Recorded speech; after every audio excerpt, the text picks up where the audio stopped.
This nigga can't beat Phoenix. I'm like, you play fucking. I'm from the Phoenix domain. Oh shit. I'm from the Phoenix domain. You niggas are bums. You see how Phoenix coaches niggas? You see how Phoenix coach niggas?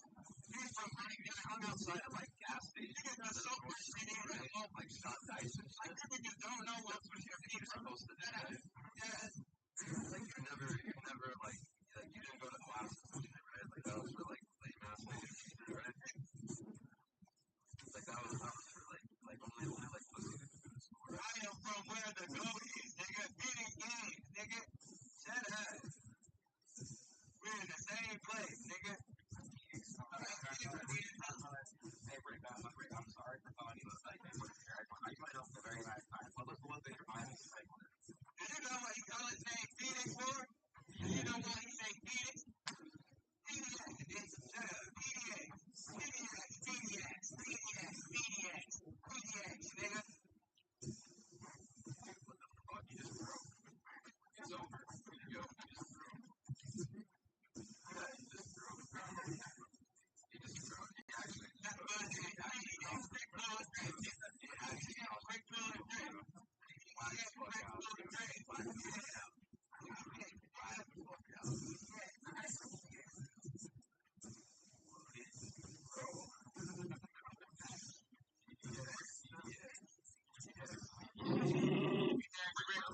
Yeah, he calls it, his name is BDX because of you think my name, why do you think my name is BDX Quick Blow and Drink? Look at my name, BDX Quick Blow and Drink. BDX, I'm from BDX.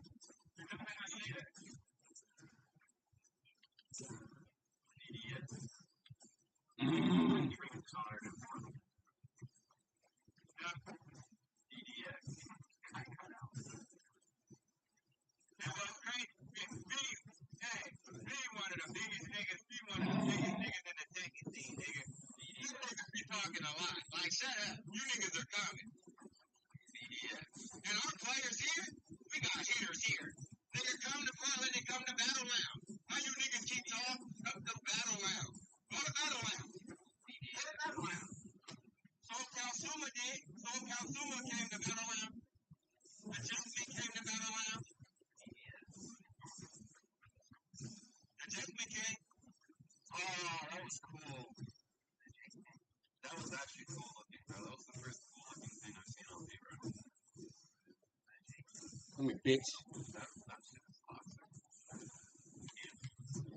Hey, Joe, all those people came to Battle Lounge. They said you're banned from Battle Lounge. Yeah. Majestic 7 said you're banned from Battle Lounge, by the way. No. Russian. No, I'm not banned from Battle Lounge. No. I'm banned from the bar. The bar. Not Battle Lounge. I can go play with Battle Lounge anywhere else. This is the bar. You can't hear what's good. I'm banned. Yeah, why are you banned? Wait, I got a chat. I'm sorry, bro. I'm sorry. I got 86 from the Red Man has me blocked, so I don't really like him anymore. So tell Majestic suck a dick, and I beat him. Yeah. I told him, bro, just matter of fact, let me. Yeah, go my mom. Why'd you get banned from the bar? Because on some tough shit. I got an argument with Strike Nick. And then we got cool again and we was drinking at the bar. Me and Strike Nick were drinking at the bar. That's crazy. That is crazy.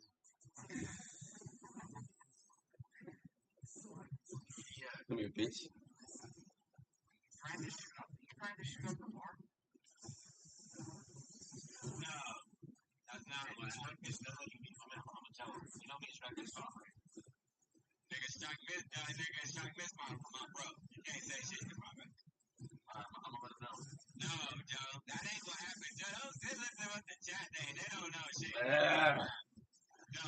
Yeah, nigga, Strike Miss gonna tell you that's not why he got. That's not why. PDX. Do you really want to know what it was? It was Twitter. It was Twitter. It was Twitter, you dumb chat motherfucker. Spamming that Quit shit. talking like you know what's going on. It was Twitter. Spamming that rush. You dumb fuck, but I'm not bad for battle rap. Take it up. Take it up, man.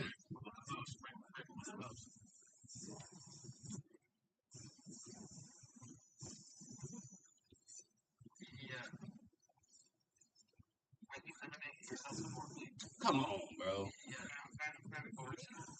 Sounds like you'll get your wife, nigga, to get off the game. Fuck it, man. Go get your wife, bitch. Go get your wife, bitch. Cause you got a picture of your wife? I know she fat as fuck. I know she fat as fuck. Show a picture of your fat ass wife, nigga. Show a picture of your big ass wife, nigga. How about that? And I'll show you a picture of my girl. I'll show you a picture of my bitch, and you show your bitch. I show pictures of your husband and your wife. Wow. Oh my God, so Gemini. Oh my God, so Gemini. Bro, they all do it. Yeah, bro. Yeah, you don't want to go mash. Even Japanese don't want to mash. 12 fingers, baby. Yeah, that's that good shit. Oh, you missed the fucking commenting off the counter. Oh my goodness, doesn't matter. Ah, bitch.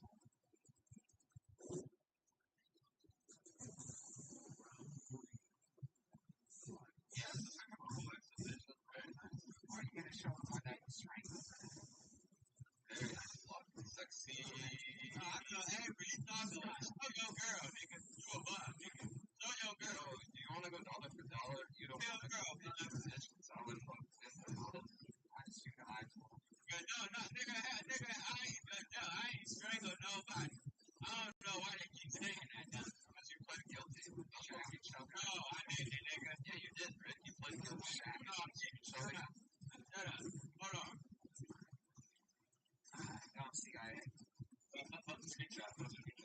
I'll send it again. Bitch. This guy just keeps like this is Ninja Kill's fault, by the way. This is all Ninja Kill's fault. Get the fuck. He made this thing for me.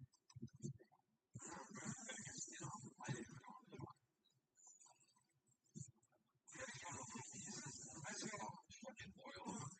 Let's go WT for Majestic. Let's go Belly for Belly. Look at that, Joe. Look at that picture. Tell Avery. You want to show that on the screen, Rick? If you want me to show that. Yeah. Oh, show it on the screen. Nigga, get at me. You don't get no woman like me, nigga. Let's talk about it. Nigga, I thought I was, nigga. I thought like, you sure you want me to show this on the screen? Yeah, go ahead, Joe. Show it. Yeah, show it. Stop the cap with the easy. You start spamming that rush. But you got it, though. Hello, L.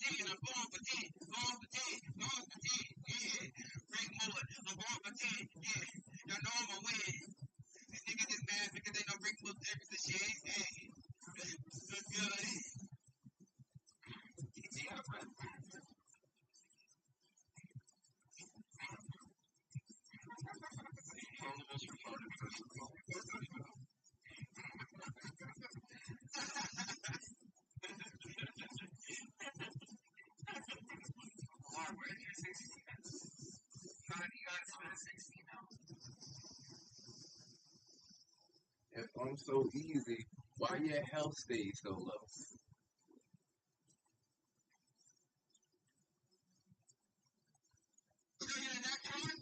No, that's not it. You want me to show you that?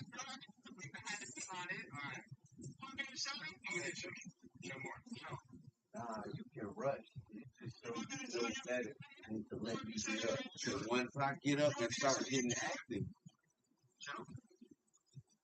You couldn't stop me.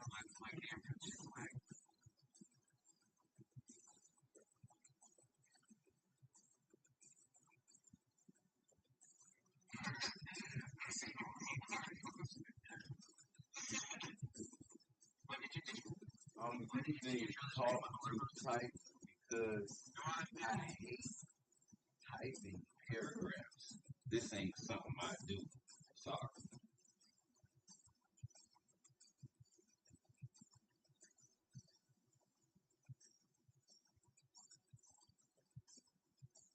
Stop lying.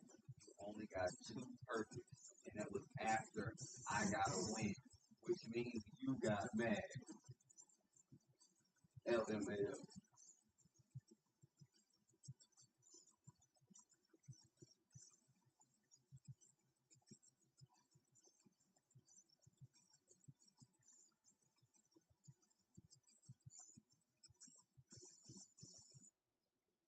I said from the jump, I don't play this game that much. You could look at when I started playing. I just started playing a few months ago, and I gave you trouble.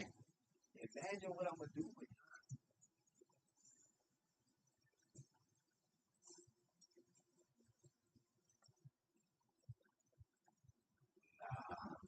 If you was really that good, I should have got shut out 100% with no rounds won. You're not as good as you try to make yourself sound. but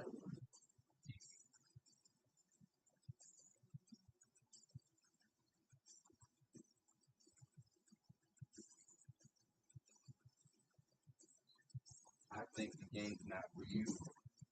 How are you taking God and struggling against me?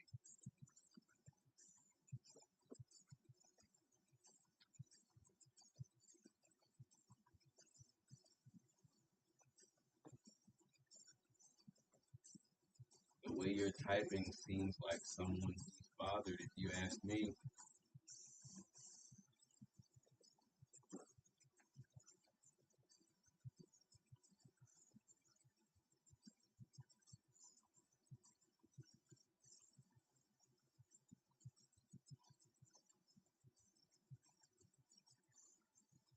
Nah, facts are facts. If you were as good as you thought, I should have got completely washed. Didn't happen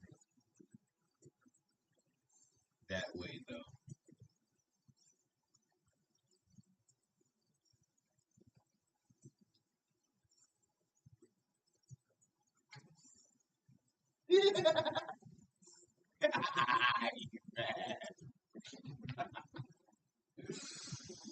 Oh, I rolled it up, buddy. Oh,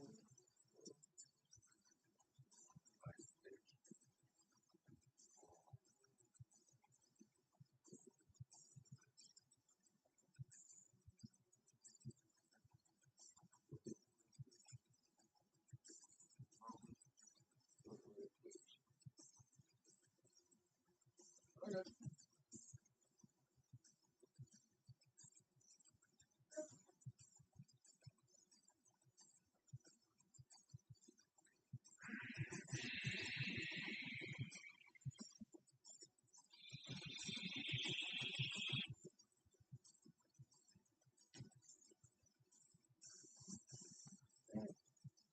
Alright, this one,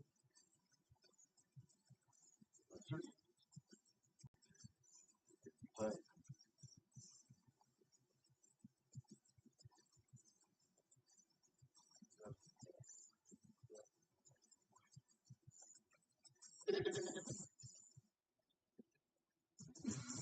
yeah, man, this is please. Why we ain't do that to you guys? Why we ain't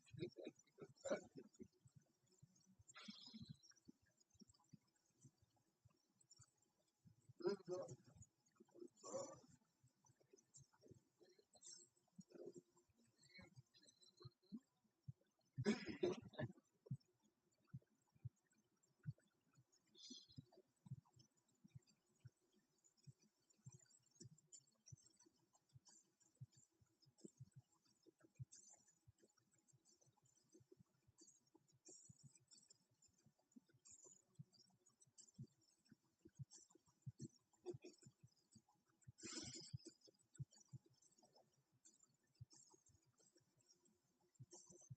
like he's speaking from personal experience to me.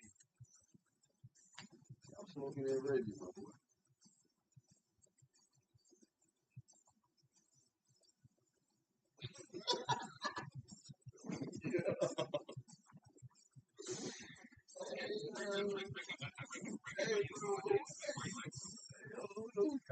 I got your thing.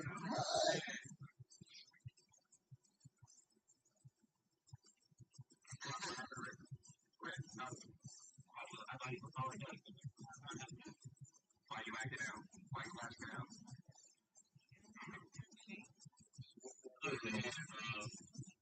Why you lashing out, Rick? You said you were sorry about it.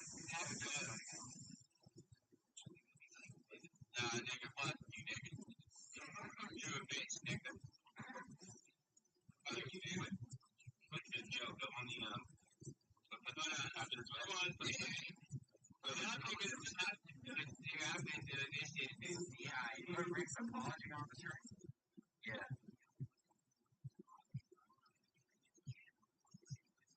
Avery, I apologize for getting on your ass. I'm my hands up to say I was wrong. But don't call me a criminal, bro. I'm not a criminal. I'm actually a dope ass person. We on stream. Y'all ain't gotta disrespect me. It goes both ways. Oh, lots of shit, man. It goes both ways. I'll show y'all respect if you show me the same. If y'all want to continue to disrespect me, like, what are y'all trying to achieve? I don't get it. Like I said, y'all seem jealous. Y'all gotta stop with the false narrative shit. I already spoke to Joe about it, and y'all still doing the shit, and I proved I did it. And I'm gonna let you know y'all not ruining my name, but saying that false narrative to make people fuck with me and it worse, so y'all might as well stop. It's not true, bro. It was 16 years, like, bro, get real. That's the difference between me and you, baby.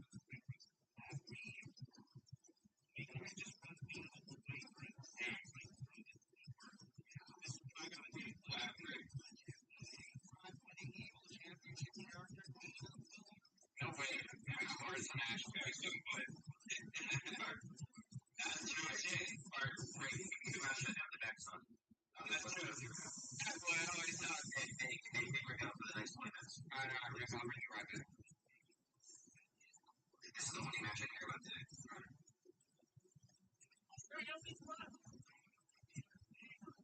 Alright. Hey, you're fine. Tell the camp. That's pretty fun. What is that? Who is that? What is that play? You guys not watching 1970s World Series? Did I call the other guys I'm concerned? Comes off Max's. Stop, that's so much. You get back to, Dallas more money. Everything on my neck, everything. Holy shit. So much is sparing. You can't check it anymore either, which is cool. Nice. Nice. Electric on the back too. That was really good. This is a very, very hard match. Tiger had to be. Yeah, I'll watch it on our stream. I'm already there. Same hour muted. God damn it, Rick. I mean, damn Rick. He's not here. He's fucking Big hours up? Yeah. What? Wait, the stream might watch it. No, hours here. I don't see him on the. Seems like you're slow. He just said something out loud about him being a dope person. So I said that in reference because he came at me like I disrespected him.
fuck is my?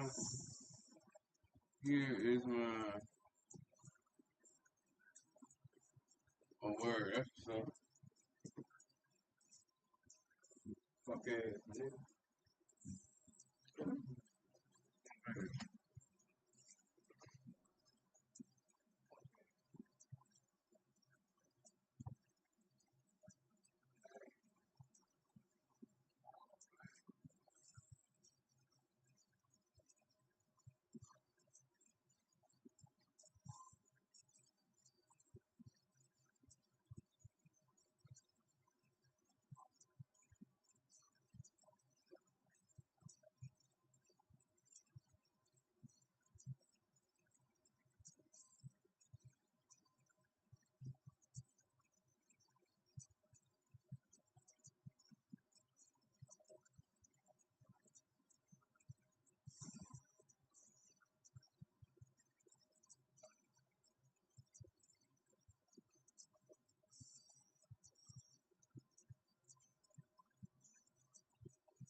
But he ain't like that. He ain't like that.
I'm here.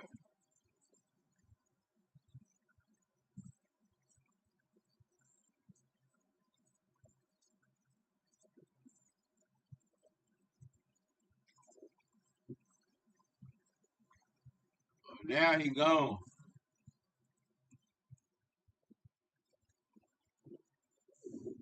Go. Mm.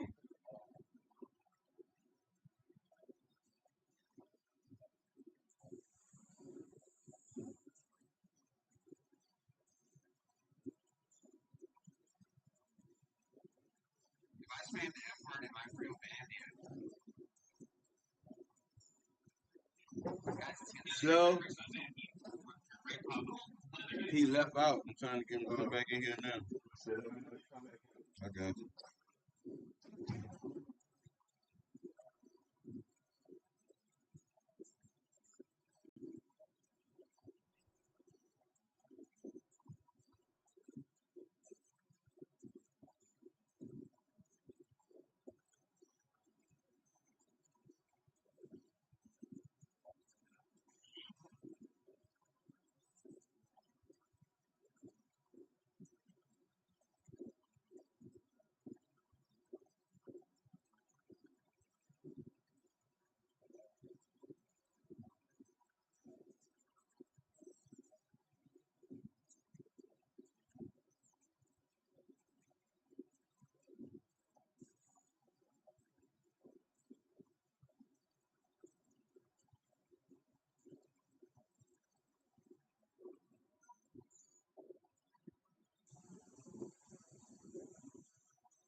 Yeah.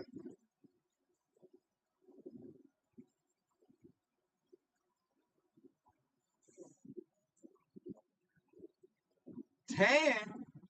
What's hell, maniac? Hey, gang, look, gang, you there? You there? Is you there right now? Oh man, is you there right now? Gang. What am I downloading right now?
Um,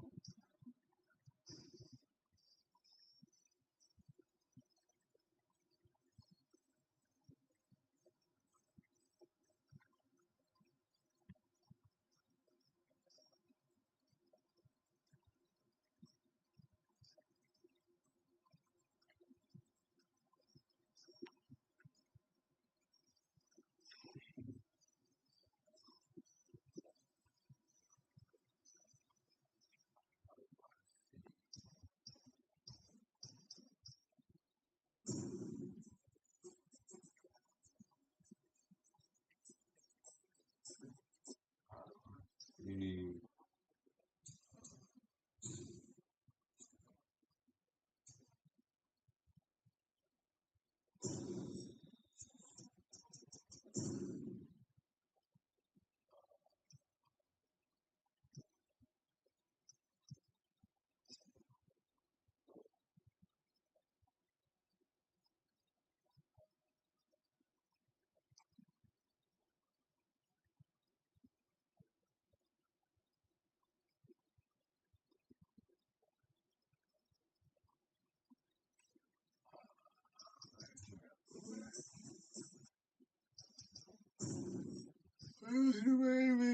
what's up? What's up? Hey, yeah, Maniac. I just got into a mini beef set. I'm in somebody else's Twitch, and dude wanted to box, and he was talking shit. He won, but he in Tekken. Like, look, you see my rank. I'm only like orange. He way up there in Tekken God. Man, he didn't wash me though. I'm like, you supposed to wash me, because if I was in rank, nigga, I would have washed me. He won. He ain't washed me though. I'm cool, Starlit. I'm cool, Rose. Um, I ain't gonna ghost battle, bro.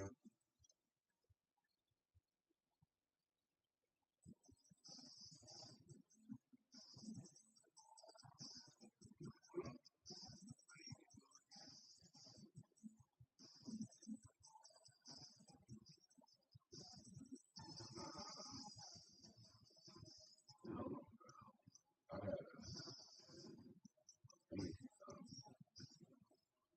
go to my replays, I think.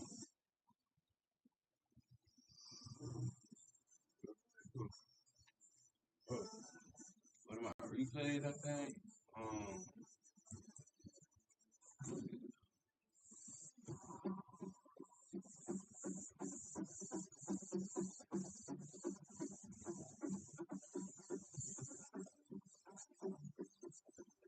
yeah,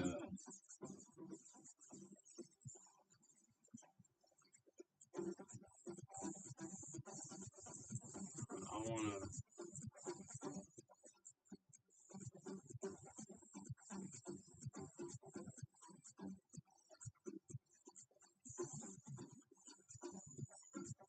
There we go.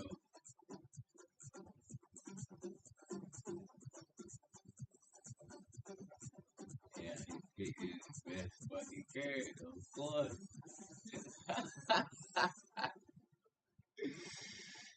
Oh my god. You see,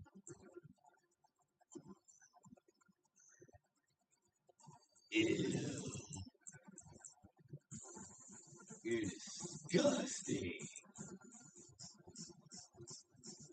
I play Link. Play Link like me, nigga. Hey, that's the ghost I'm trying to go against. Let's see. Nah, I can't. I'm in the middle of a game. That's how I be knowing y'all be bots, for real, for real. Because if you was a human and you see me playing the game and I'm online, why would you ask me to reply in chat? It don't even make sense. killing me with that dumb shit.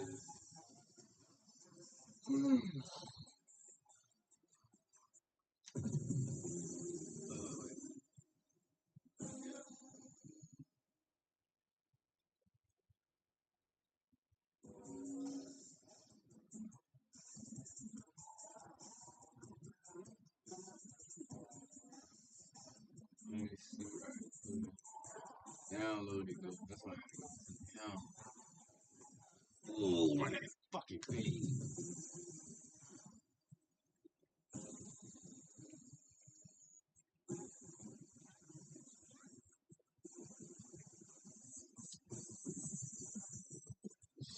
Let me get a normal spot.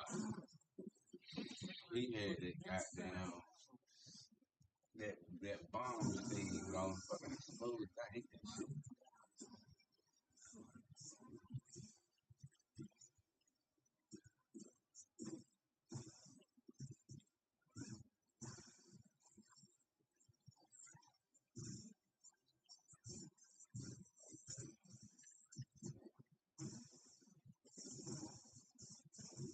I don't think he was gonna make these mistakes. This is too easy. This is way too easy.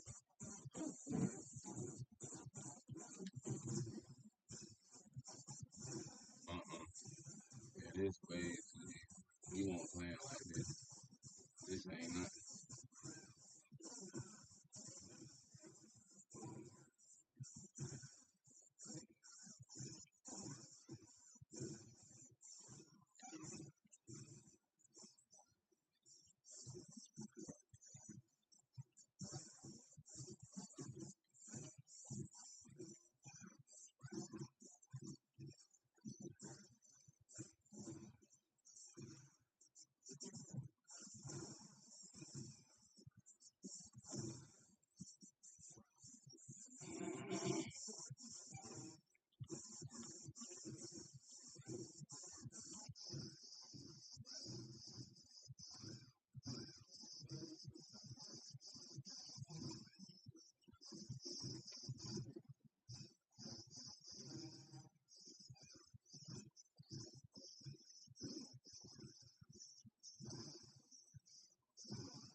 Hey,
baby, this shit is so fucking long, bro.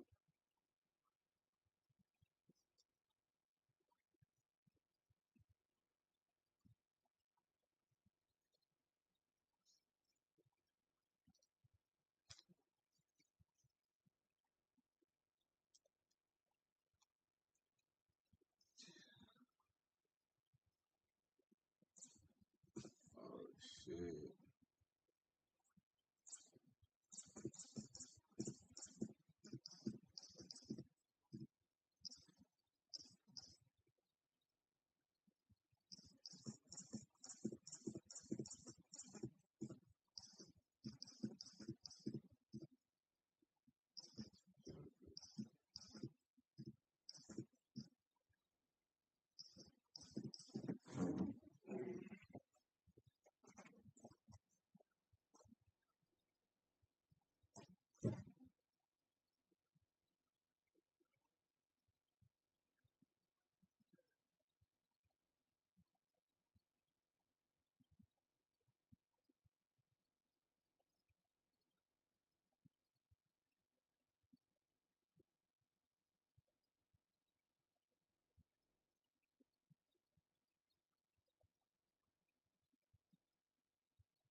You be sleep, what's up?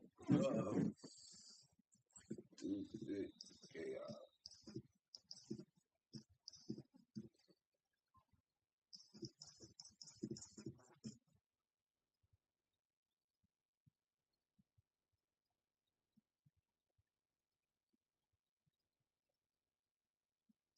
I don't know if I'm. Hold on, let me jump in.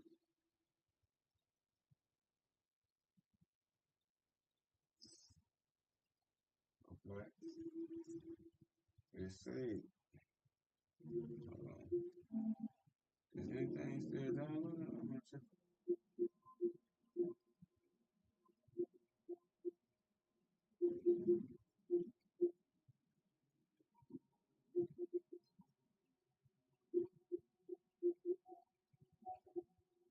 Oh, it's not.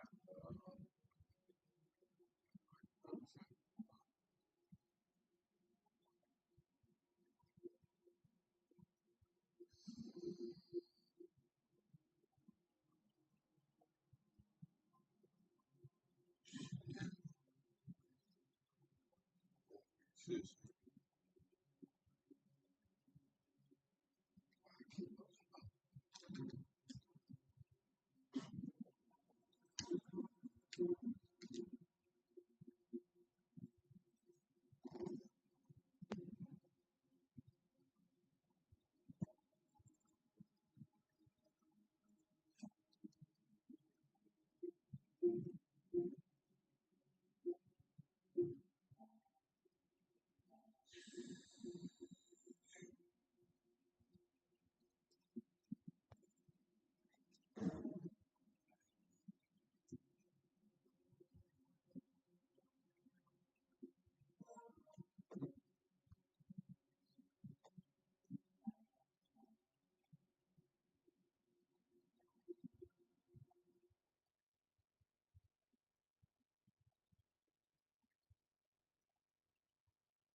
interview on the Don Lemon show earlier today has to be one of the most evil, maniacal, sick things I've ever witnessed online when it comes to this Nolan Wells situation. This man on your screen used his proximity to Nolan Wells' family, claiming he gave Nolan Wells his first haircut to get on Don Lemon show. Then when he got on Don Lemon show, he completely flipped the script. And it became obviously clear he was an agent of chaos and he was sent there to run propaganda for white folks in Ocean Springs. See, here's a lot of things that the people in the back of the room don't know. Yes, us locals, we are privy to a lot of things because we know these people. I gave Nolan his first haircut. I know his parents. Been knowing him for years. Been knowing his mom since she was like in high school. I'm real good friends with her family. That would sound like the perfect person to speak to. Somebody who has a relationship with the family. He has known Nolan since Nolan was a child. He's from the community. He could speak on what's going on. He lives on Don Lemon, and the first thing he confesses is he has lunch at least twice a week with one of the white boys that Nolan was on the island with. Before I get there, you know the other kids involved? You know some of the friends? Yes, I do. Okay, go ahead. How you know? Well, with the recent ones that was on my TNZ, I spoke with him Friday night. I know one of the white guys and one of the pictures, where it's quite a few of them, not one of the three on the boat. They were all in a collective group there. And me and his father, we're very good friends. We get up and have lunch about 2 or 3 times a week currently.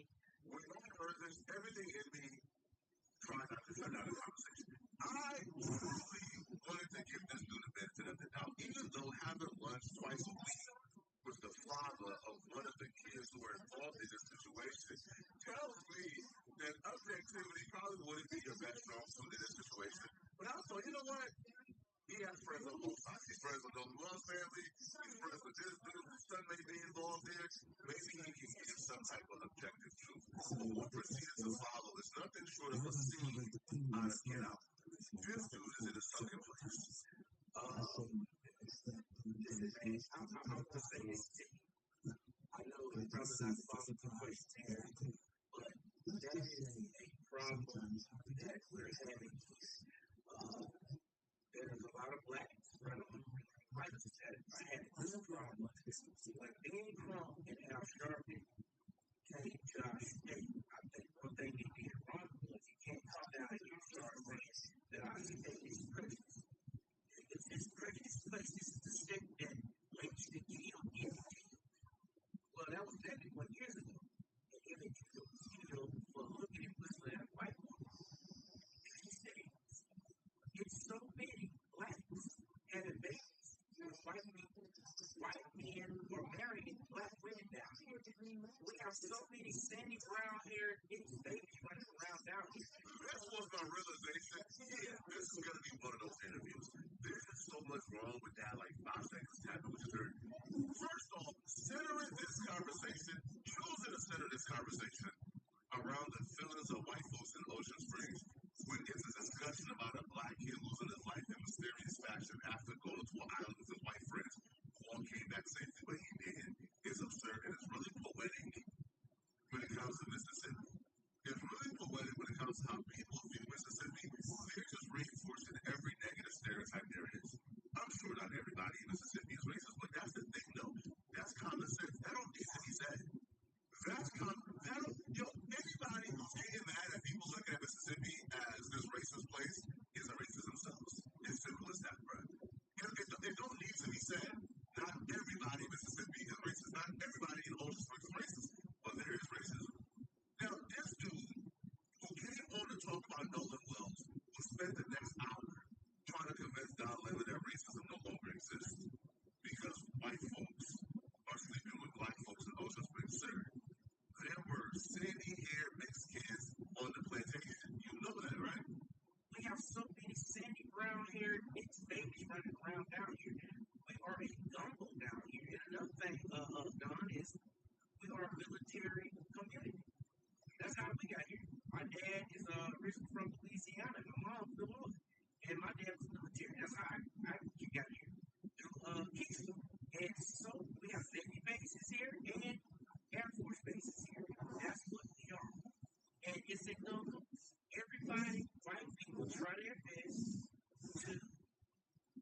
the rougher fellas of black people.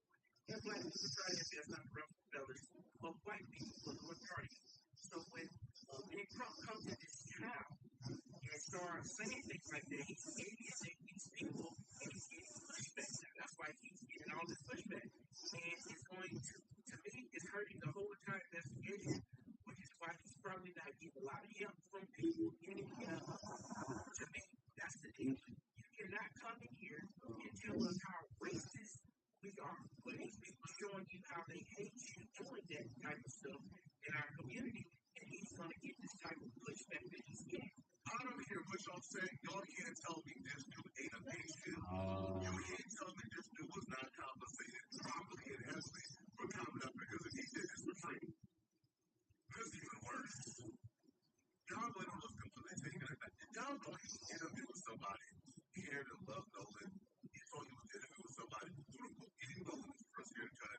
Somebody who was friends of the family. Clearly after his interview, you're not friends with the family anymore. So that's how we know.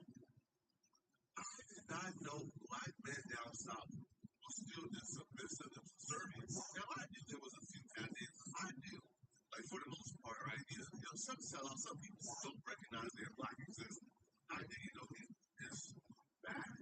This is levels that I've rarely seen. Now I haven't been down south in a minute. I went to Houston like recently for like a day. I don't know like 2-3 months ago, but I didn't really feel like too many, right? Because it's like deep down south, that's no urban. But this is, oh my God. My God. This man really said, Dom, these good white folks don't step on lactose folks, and we don't step on their foot, Dom. And Ben Crump came here, and his messaging, and his investigation got these good white folks looking at us a tad bit bad, Dom. We want to go back to eating gumbo and barbecue without good white men. We don't want the national agenda. I said, what?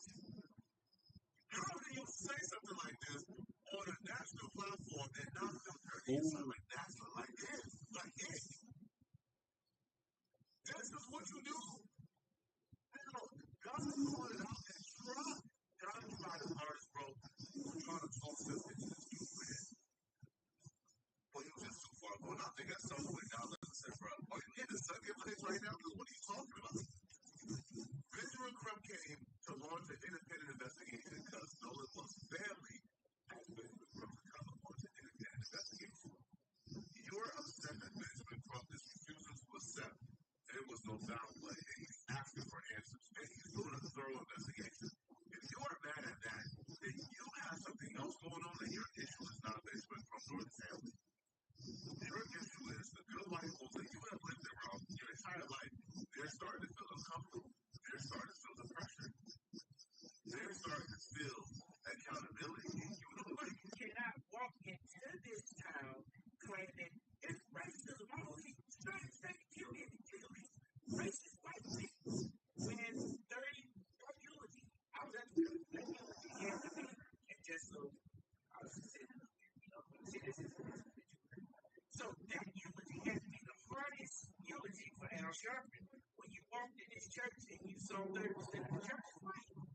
Why would preaching to white folks be the hard thing for Al Sharpton? You think Al Sharpton never preached to the church of white folks? Like, I'm so confused there, bro.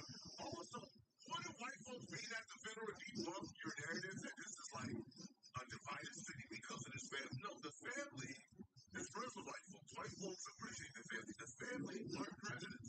The family isn't racist. The family just want answers for their son. It's simple as that. Hard stop. They want answers for their son. I really need to understand why anyone would think that a family seeking answers for their son and somehow that is making white folks uncomfortable. So hence the family should stop seeking justice and investigating in their way because some white folks are uncomfortable with how they're going about their investigation. So what's wrong here? Okay?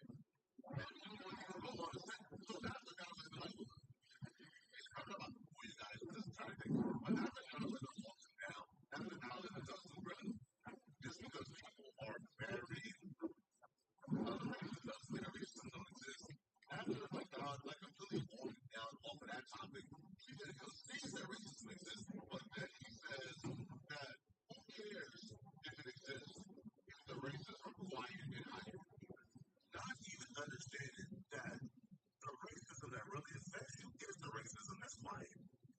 got a senator who don't let you know how he really feels about black folks being elected, and now he's in control, and now he can control legislation. That doctor who don't let you know that he's racist now because he controls whether you live or die. Right, it doesn't mean that it's bad, it's bad in itself. Right, racist people is going to always be with us. That's how you feel about it. That's why Jesus Christ died for that very same thing. It's because racist people are going to walk among us. But who really cares about the quiet racist? He's a racist and he's quiet and you don't say nothing about it. He's over there. If he's not bothering you, if you're racist over there, as long as he don't come and shove it down my throat, I don't care what he is over there, right? Oh, who is that? I don't know what I am. You don't know that. But you don't know what that quiet racist is doing. You don't know who he's influencing. You don't know what kids and grandkids he's influencing. You don't know that. What I'm saying is, you don't know who he's influencing. When I'm speaking of quiet, Am I? you don't know. When I'm speaking of quiet, I'm talking about the ones who himself. So man, he's quietly. I agree with what you're saying right there. I agree with that. He's saying that people be racist. That's a problem. You know that he's right about it. Quiet as kept. You know what quiet as kept is, right? Hey. I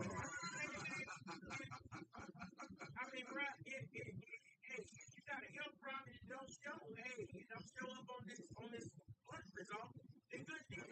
Okay, and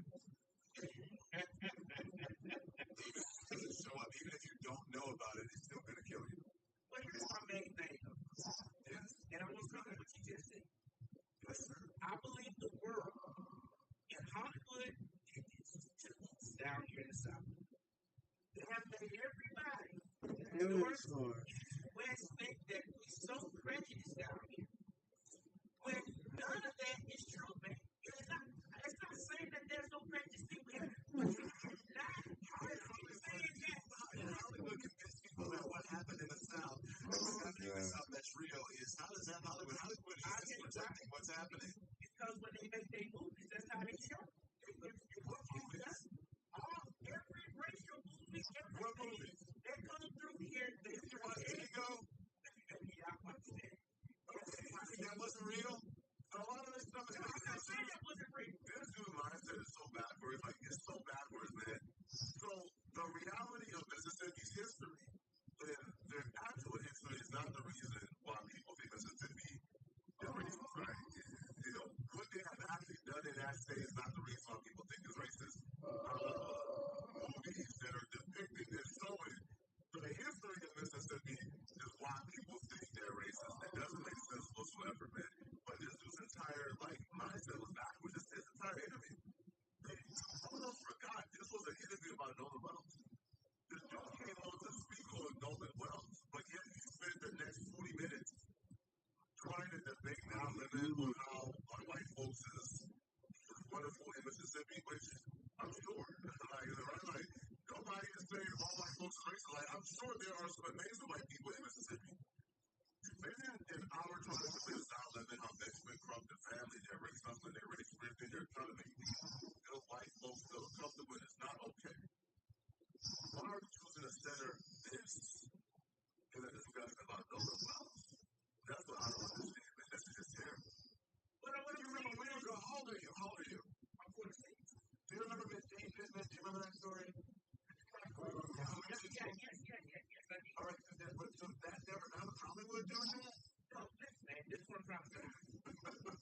Hollywood will take something that may be true. Or Hollywood will take something that's not true and make you think it's true by keep putting that in your head. That's their job. You know, how are they putting something in your head that is, if it's based on reality or a true story? So you it's a bit based on reality and a true story. But you cannot keep coming down here telling the world that, listen, man, people comment in my comments all day about how racist we are down here. You know, we don't move like that way. We really, because here's what I think, Don, and you should know this better than anybody. This dude is nowhere near reality right now, bro. Nowhere at all. Like, at all, man. Like, even, ran propaganda for Bart, which we'll talk about in our next video, where he claims that black friends told him that Bart is innocent of black friends. There were no black friends on the boat. So how can he clear Bart if they were on the boat? This dude is just not rooted in reality right now. And I don't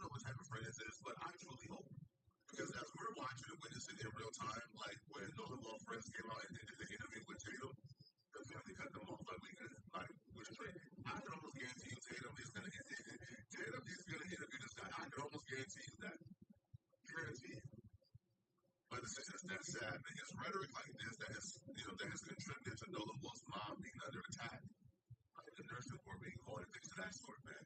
Y'all let me know in the comment section what do you guys think about this. If you're still watching this video and you want to watch another good video, then click on this video right here somewhere on my screen, somewhere here, or here somewhere on my screen to find out why exactly TDE just revealed that Kendrick Lamar made the game. Find out the reason what they revealed. Okay, I will see you guys in this Kendrick Lamar game video. Out of here, folks.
Trouble Hero. That's what it's called.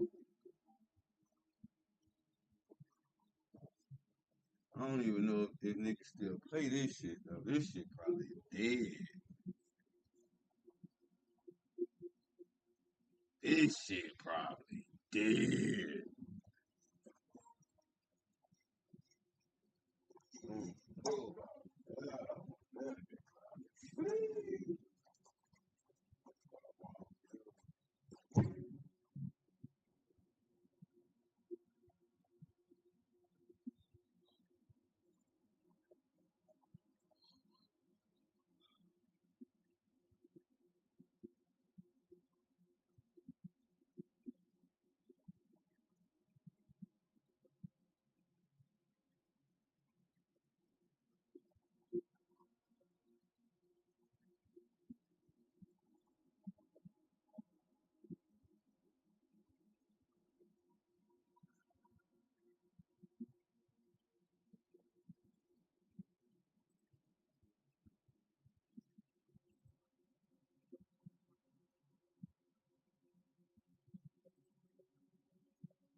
Probably don't even work.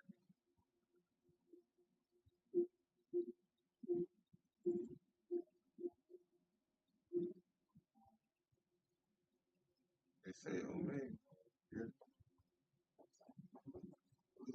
Yeah.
Shit,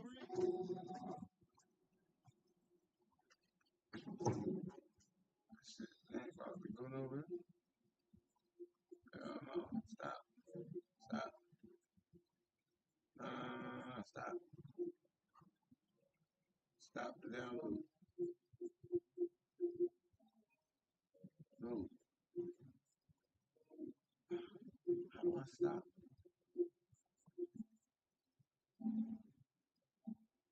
Cancel.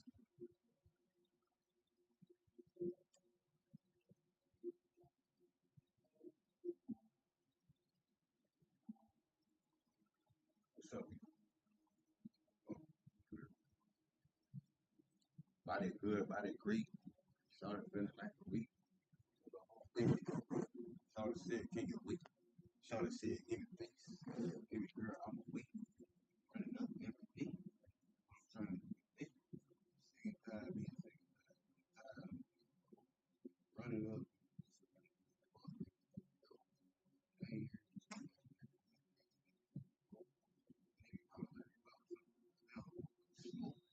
fuck nigga, I hate y'all. I'm talking shit, but I can't stay. Fuck up, y'all. One nigga that like me.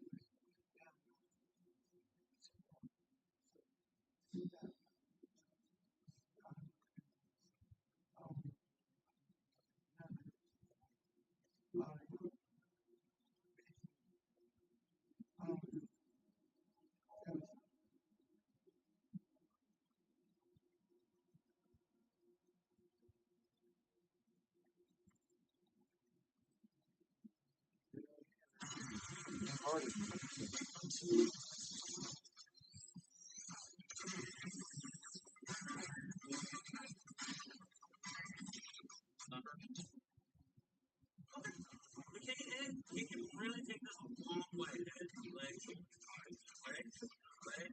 oh, where was right out immediately? Right before it, oh, and they're tagging that tag too. That medium on the tag was on the instruction seven tagging to do the tag breaker, bro, and you get a lot of people. Yeah, well, that game was later, so yeah, they have a lot of good get seven games later now.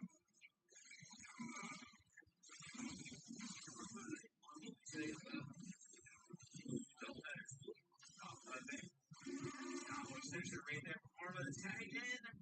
Wrong here. Combo breaker,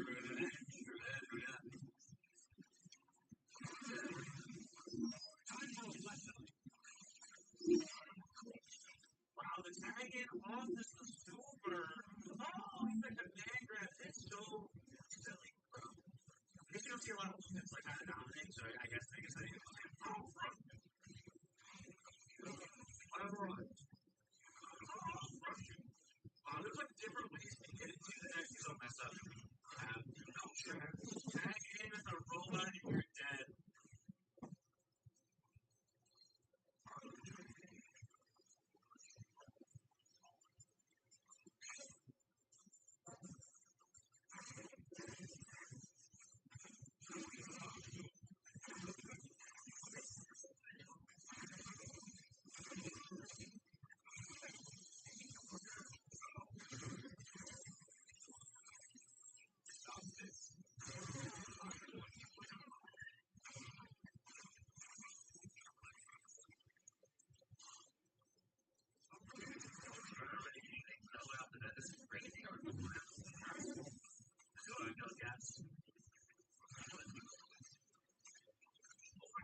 Okay, we'll check the button right there.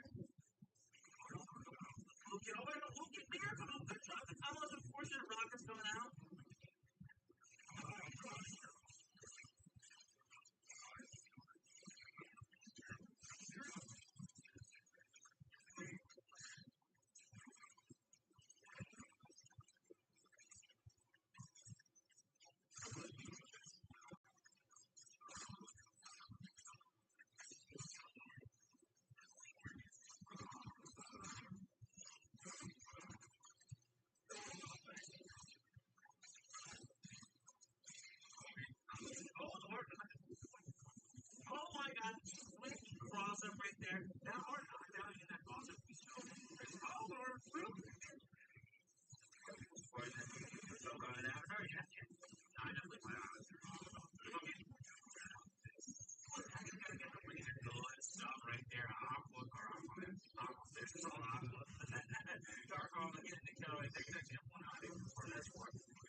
those that have any great money, it's a big opening right here.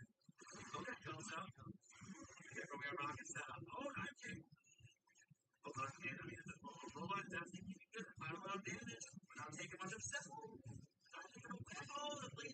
Shots into the dive kick and again in the head or knocked down.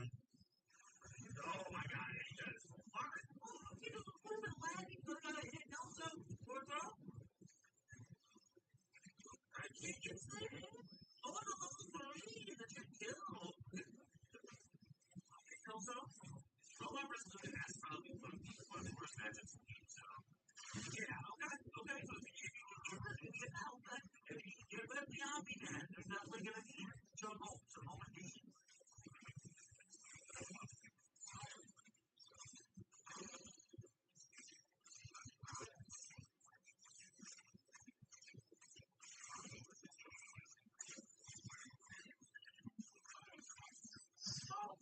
Oh, God.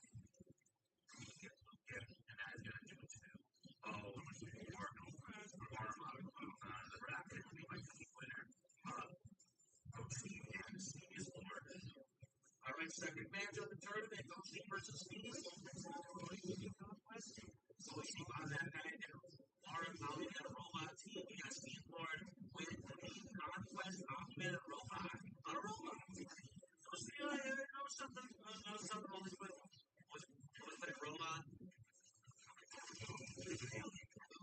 I think I'm not a robot player in this match. So there's a change that. There's a change there's a big deal out of this. Thorough is good. Right there.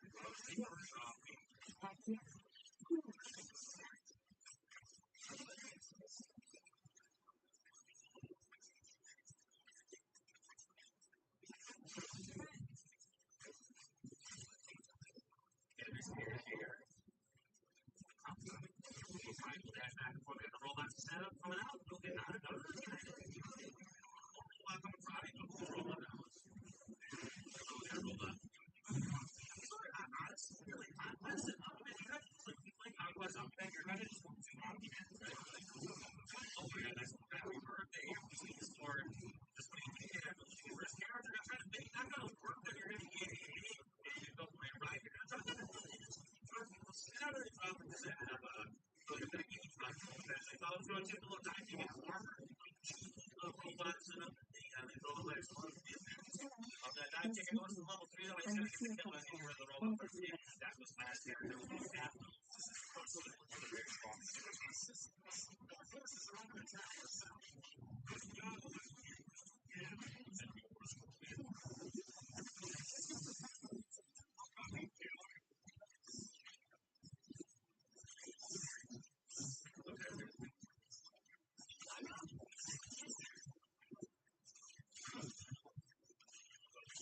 Your snapback. The Omni Man, we're going to get it. And it's going to be able to go to level 3 right now. That's that. Yeah, that's the guy. I've seen it.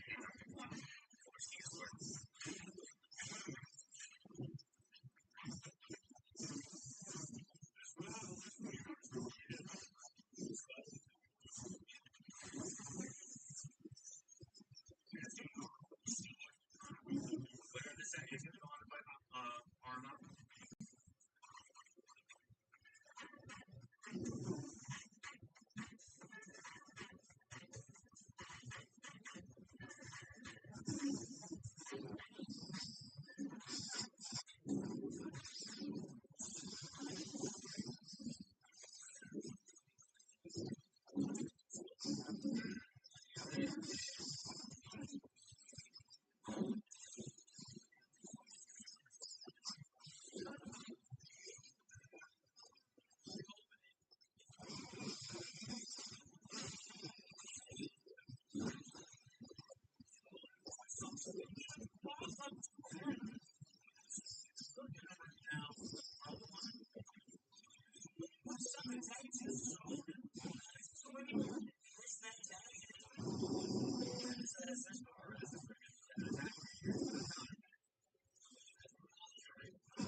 that's enough for now. My troops can take it from here. Let's talk about the next objective. Glad you could join us.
You are strange, but welcome.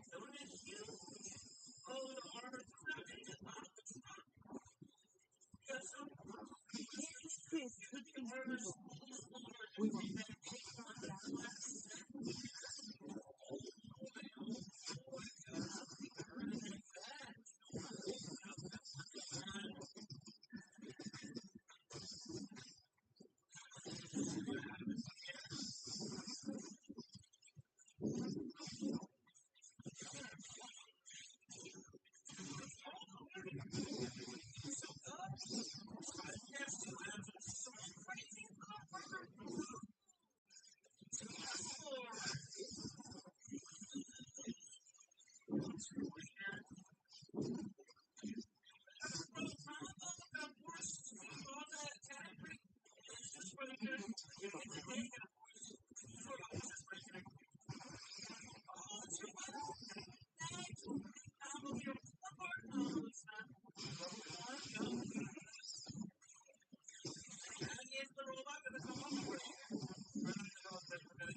that's level 3, you're gonna die here. Alright. We have 2 characters on full health versus Eastward Robot. This is crazy. I think Eastward still has the advantage here, but does not have the ability to tag in and out. Don't let you go. Are not done. What?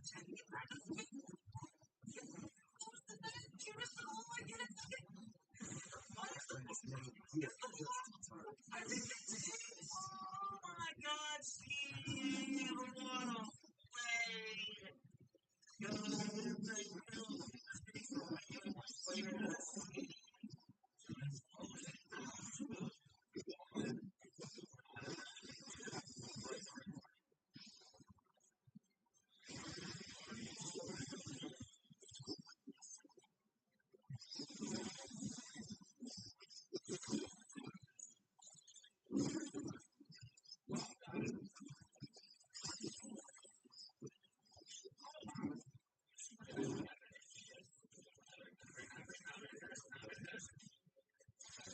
I do not know you, outsider, but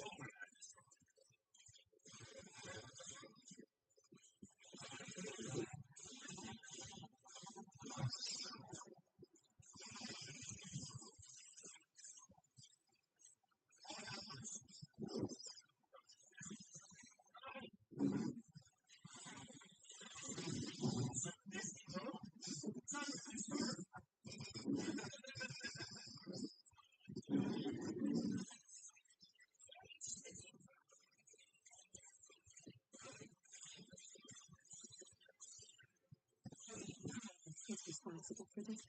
I must listen to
Huh? Man. Oh, he on that bitch still. That boy fucking with it. Why you fucking with it? What's going on? Talk to me. I don't know. I guess I just got interested in seeing what the fuck going on. I just started trying to remember the shit I got going. Go ahead, do them. You need that work. Yeah, I don't know how to. I barely know how to dodge. I'm literally doing some little. hit start. Let me see something. Go to map. Go to phase. Yo, shit is different. Yeah. Oh my god, bro. Yeah. I seen that. I picked one that was low and one full because the other two, I was like, This, hell no. this, and this is what Xbox is looking like. This one right here and that right there. That's what Xbox is looking like, bro. Look at your face, bro. What the fuck, man? It's no reason why this shit is not crossplay. You got to have me fucking grab, bro. You got to have me grab a PlayStation. I'm dead ass, bro. Just to play this game. I'm so serious. Yeah, I ain't gonna tell. Those shit jumping, bro. Matter of fact, go to work, man. My fault, man. You can come back here. Go to down to that. I want to see this shit, bro. No, I just want to see how many people playing your shit. Like, You can jump into some shit. I'm back to the screen. Yeah, that boy got this skinny. Yes, sir. Look at little James. Oh, weird. Oh, fucking dead. Give me an OD and you got it with quantum. You snap for you not knowing. You know what I mean? Yeah, no, that's what I had when it was in. Though. Like I said, I know I set my shit up good. Back then it was something, but No shit. Jumping.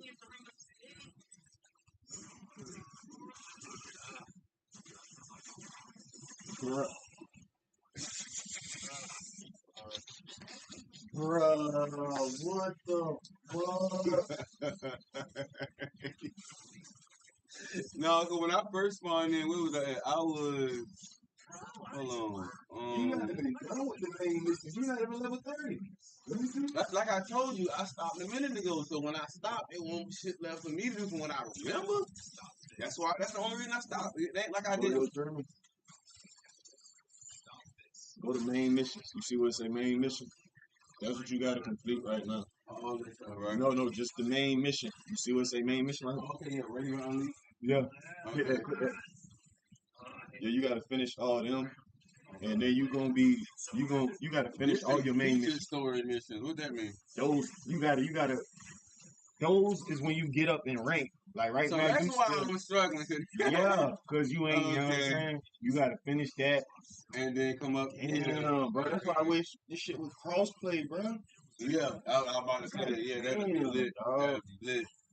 Yeah, track it. Yeah, you gotta track that. Work straight to it, man. Yeah, work up. Hell yeah. That's the fastest. Finish all your main missions. Mm-hmm. And then I started. And then you can start. Okay. Yeah. Cause I'm over here level 30. I'm still killing them. I'm killing Nah, them. you level 26. Oh, what that mean? Oh, wait, no. I thought that was my level. That other one, your level, you level 26. It said 30 when I. Hold on, what that mean then? Hold on. Matter of fact, inspect yourself. I'm in the library, put that on. All my characters look down in time. Yeah, and this shit look clean on PlayStation, bitch. What the It say fuck? level 30. I don't know why. Go down. That one 23 and that one 11. That might. Yeah, what the fuck? Go up. How the fuck you level 30 and you ain't even done your main mission? Hit it. So why the fuck it say you 26 right there? I have no idea. I barely understand this feeling right now.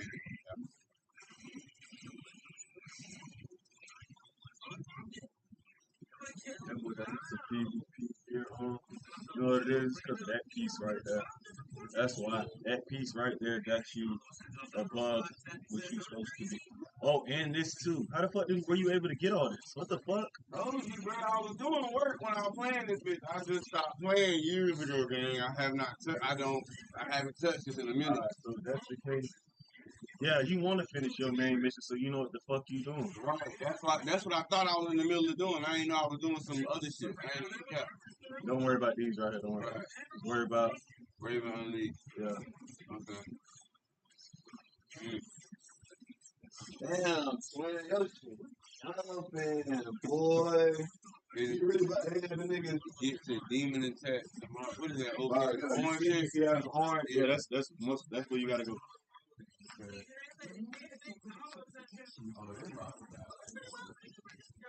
Oh yeah, you high level and all that, so you can really one tap the niggas. Yeah, you can really one tap them. You ain't there. I don't know about to say I don't even know half my moves. I was just learning half of this shit. This boost me, that shit free, shit in the air. This game, I ain't gonna lie to you, dude. If you like it, gang, I'm not gonna lie to you. Then fuck with it. This shit, it's a grind, bro. This shit is. I believe it. Like I said, when all I remember is when I stopped, I just stopped because it wasn't nothing else to do. You on the sweaty side. You on the sweaty side. I know patience is low on the Xbox side. I know niggas' patience is low on this game on this side. Believe it. That's why I ain't doing shit in no teams yet. I ain't. Two people sent me some type of message when I first got up, but nah, I ain't answering shit. I don't know what's up. They might have been trying to follow with them. Oh, shit. It ain't. Oh, I can just use this as like a weapon.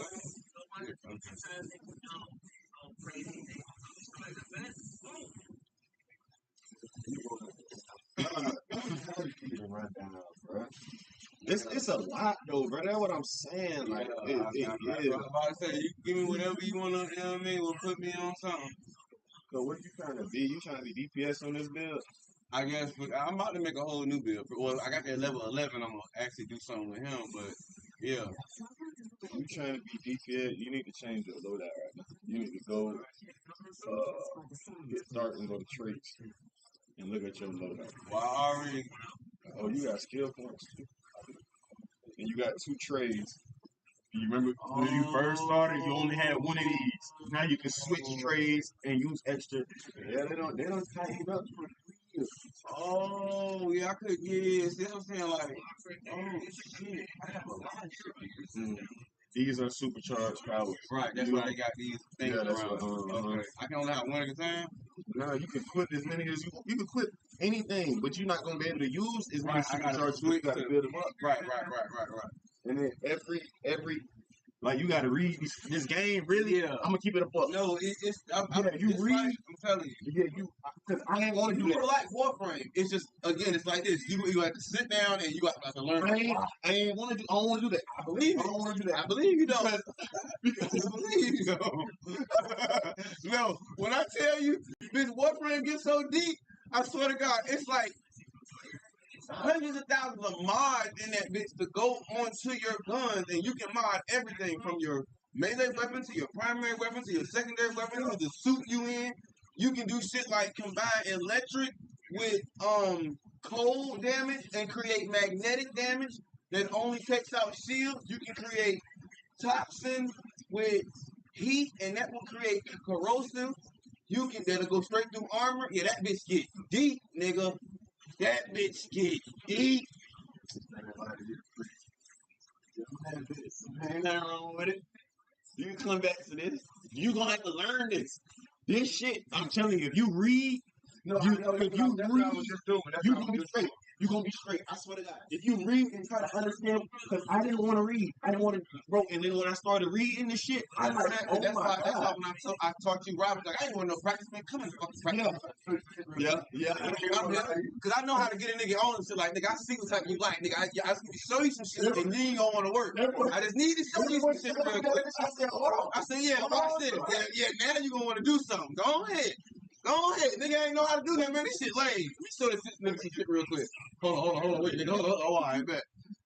Yeah, that's all I'm sitting there reading this shit now. Because one of them is like, a lot of my shit, like, that quantum shit is both damage and control. It depends on what role you in. That's what I think right now you in damage role. Right, hold on. Let me make sure I'm right. Right now you in damage role.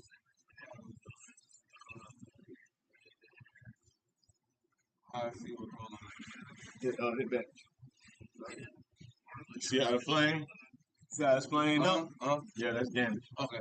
Hit up on the D-pad. Go to switch roll. Now you're in control roll. Look at the emblem though. That's the emblem.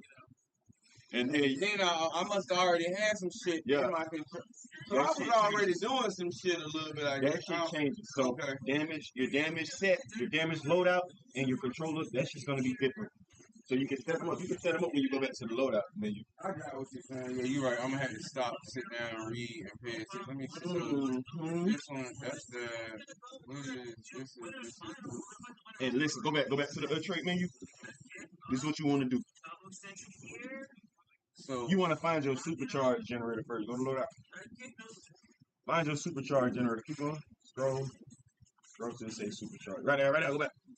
That's your supercharged generator. Now what this do, it destabilizes enemies and it makes them vulnerable to the effect. Yeah. That's So that's what you want to pop first. That's what I was using. That look, yeah, boom. But I had it on. Hold on. You got it on the damage roll. Yeah, because I got it on this. That's the station. stasis shit. Oh, I'm in a fight. Okay, boom. Then now I can switch. Boom. Yeah, that's this move right here. You absolutely right. That's this bitch right here. It's stunning. And then I can start attacking. That's why I got in the damage, because I can light their ass up. As soon as I do that, boom, just rush them down, light their ass up. That's exactly why I had this on damage. I'm starting to remember some of this shit, but yeah. So I use this a lot to help build that meter faster, right? Yeah. And then your rotation is everything. Now that's what separates everybody. Right. That's what's going to separate you. Look at these cooldowns. So when I do this, I can hit this with crit. I do this. I go over there, power up. This is already ready again. I know. I do. And then you can, and then hold LT and then up. Damn, how was it on this? I don't know what you're trying to do. How you switch trades?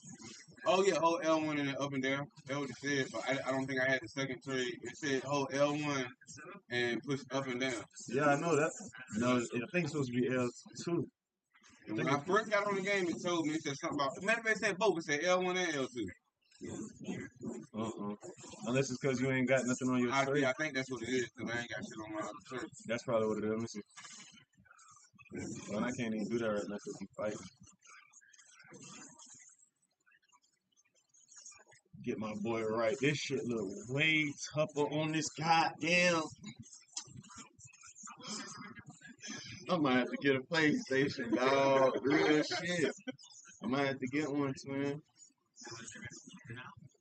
Damn, why that bitch ain't going? Straight. Alright, yeah, so it is electric. Damn. And I can see him right there too. Yeah. Oh, and that's your second trait. There you go, right there. Alright. Okay, say that.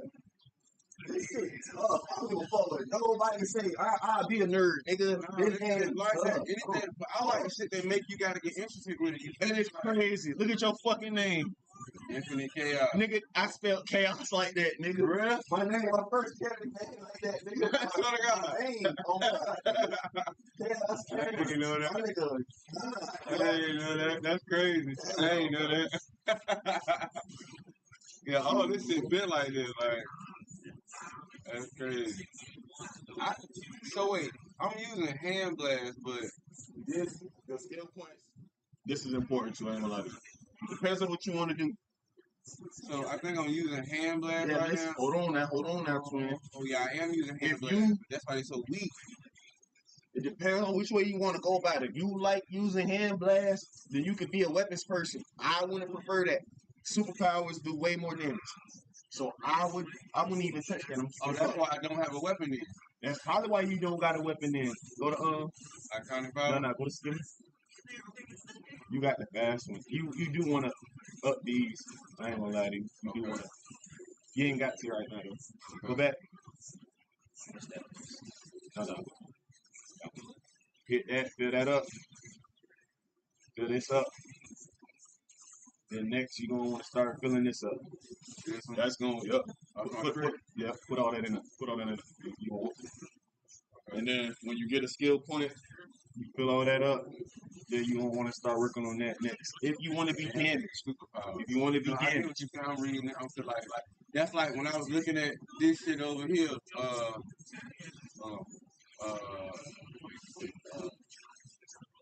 This and then these things. I had put all four of them up there because that was I damaged superpowers. And I'm like, I don't think I used no weapons. I don't see no weapons. I don't think that's why I ain't putting that in there. So yeah, like I said, I'm just trying to get right. I'm just trying to remember, like I gotta get back in, so I do that over here. Yo, brother. What's this Yeah. shit for? I mean, that's the exo box. You can put them into that shit. Okay. Is it like specific, like this got a plus so it's better for healer exobites or something, or it don't matter? I've never even seen that shit. I'm gonna keep it a buck with you. That to be honest, it look like y'all got some shit we don't even got on our side, bro. Cause I've never seen that. Support exobite, I've never seen it. On God. And I hear it's 26. And when you get up in rank, you can start salvaging your gear, and then you put your gear into that. This shit get deep. This sound like some Warframe shit. This sound like some Warframe shit. Like, Yeah, you play it there, get on rock. I'm about to get on Rob. If I keep playing this bitch, I'm gonna be on that for a minute. And I know once this blood gone, I'm not gonna want to play Rob. So I'm gonna play Rob. Alright. What's up, gang? Somebody invite me to a party. Somebody invited me to a party. Oh my god, it was so like in Gert's favor. And then that Merry Christmas happened, bro. And then it was just Spider-Man and the Amazing Path. Christmas ruined everything. You got the Lucan here. Lucan flow. Oh, the girl was so good with those super wave guys in there. Which one is this? I just had enough of this. Is he gonna kill? Hit him with the finger.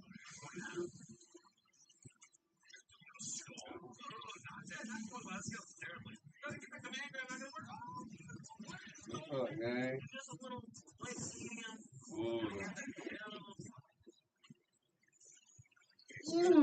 Trying to see if I'm gonna wait till tomorrow or if I'm gonna go ahead and buy this token fighting souls now.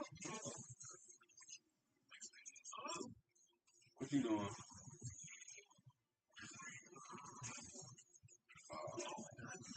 What's up, girl? Doing nothing. I got one. I can't go. You know what? Yeah. Did they drop the hood yet? They ain't dropped the hood yet. They... So close. Let's get out right here. Let's do it, right? Yes, let's get it. Do it. Don't. What? Overgird will be moving on to one trials where they'll be fighting her. Oh my god! That's crazy. And the thing is now max. Yes, he is level 7. Oh, that's crazy. He is level 7. And now he's tired. Well, no, after I saw somebody else who had like literally 1,100 hours in Johnny Storm in Human Torch, I feel in comparison. Yeah, that. But apparently, somebody said that they were like dev or somebody who helped work on the game, or a tester or something. I don't know, but I'm like, that's ridiculous. I have 235 hours on the thing.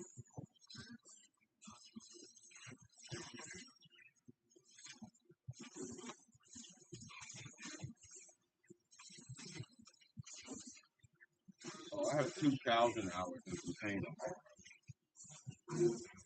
I have 2,075.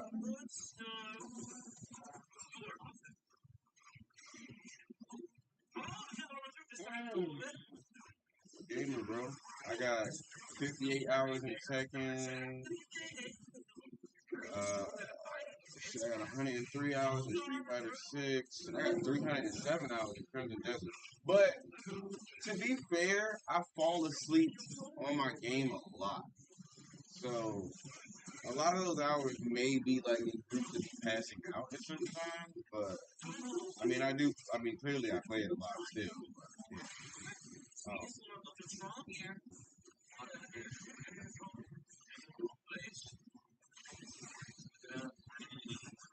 yeah. These are over years, though. Like years. It's not like You know what I'm saying? Like I didn't get the 1,000 hours of Fortnite in 1 year. Like,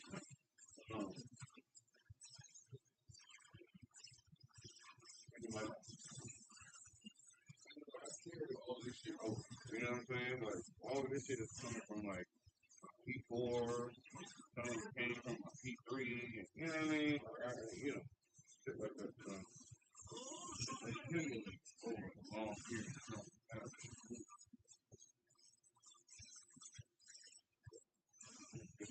Take it. This breaker.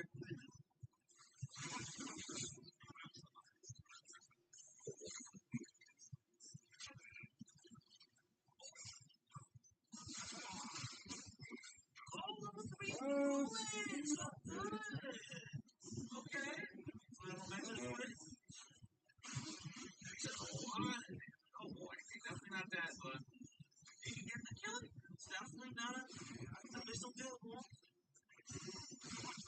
You know, but definitely important. Or use that assist breaker. Now this is robot not having come out. Oh my god, the robot assist gonna come in and break it off that level 1. Unfortunate. Oh, this is sort of coming in. This is why every time I see him, I say, I don't know,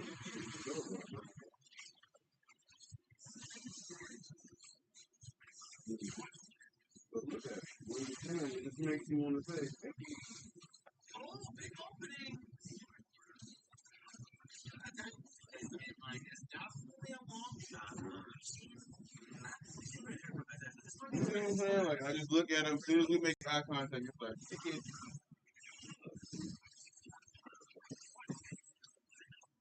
When it's like really just me and him, they just be like, what's up, yeah? What's good, bro?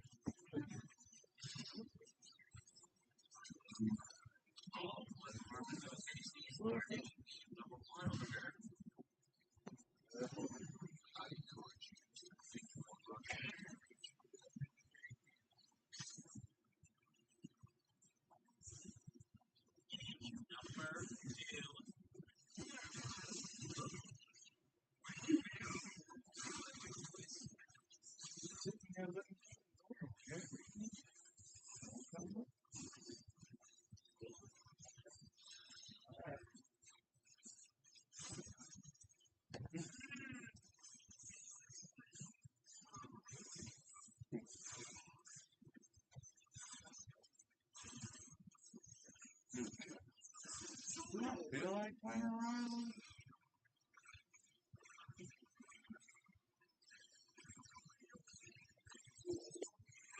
Yeah.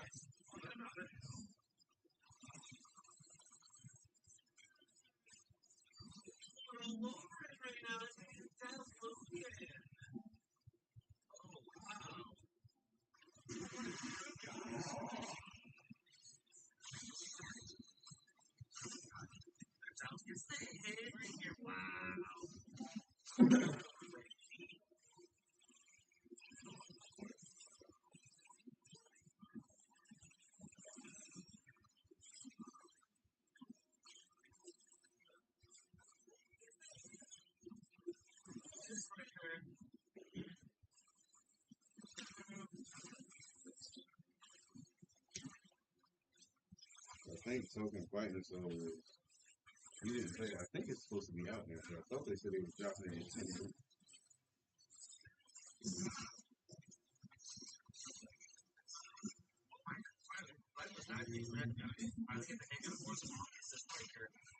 Get the robot hamburger.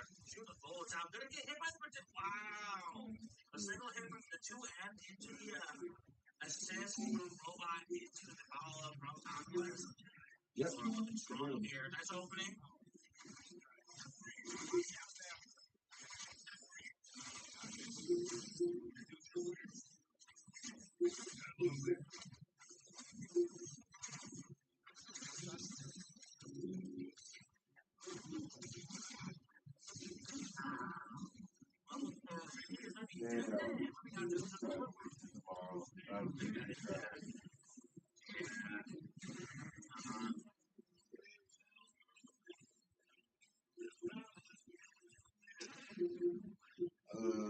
Because I'm going to get something extra to wear. Because if I get it today, I'll get it easier.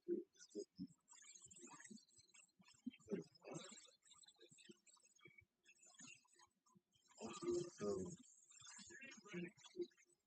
see, year one character pass is $35. Well, that's for stages too. I don't know if they have one just for characters, but the game itself is $50. And I feel like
easy here. For us kids.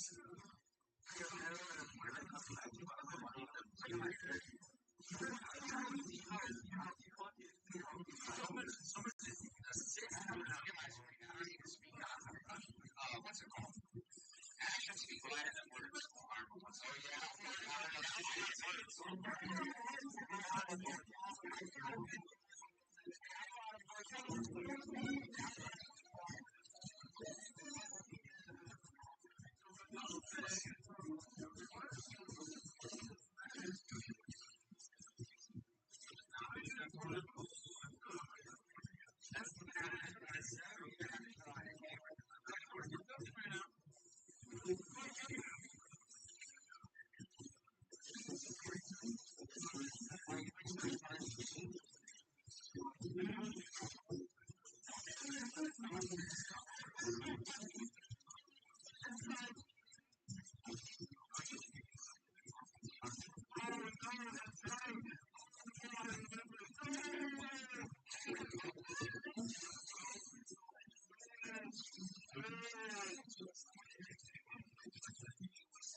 Oh,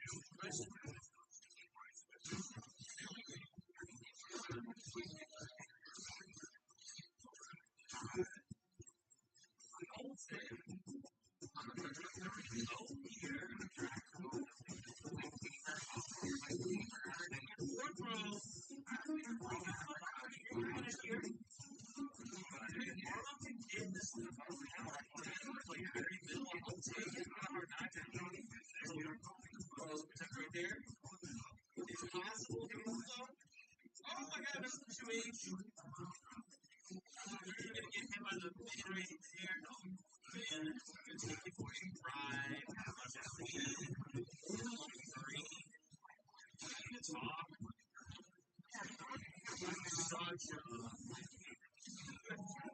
know, what you married to me for, little girl?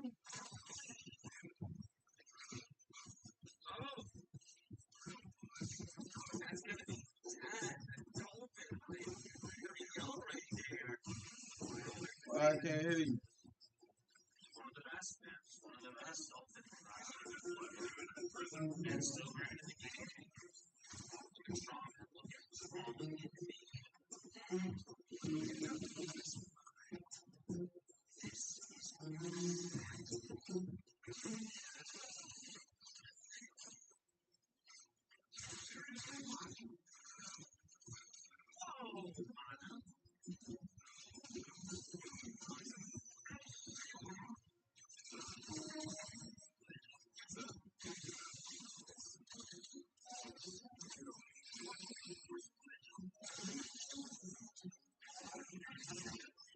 Hey, what you mad at me for, little girl? You need to put that shit.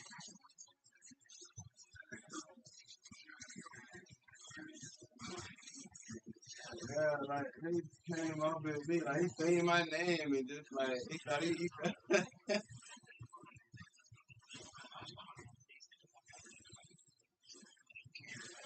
why did you say something to me, nigga? What are you talking about? All that little girl ass whining, bro. Like all I did was ask you where you from, man. Call me a crappy ass, man. Didn't you say you was really a, what he said earlier, y'all? Didn't he say he was really a dope ass dude for some reason?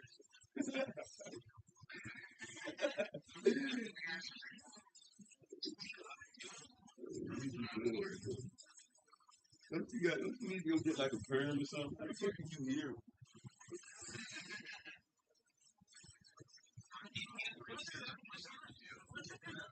I mean, cuz you said something to me respectfully. I ain't say nothing to you, man.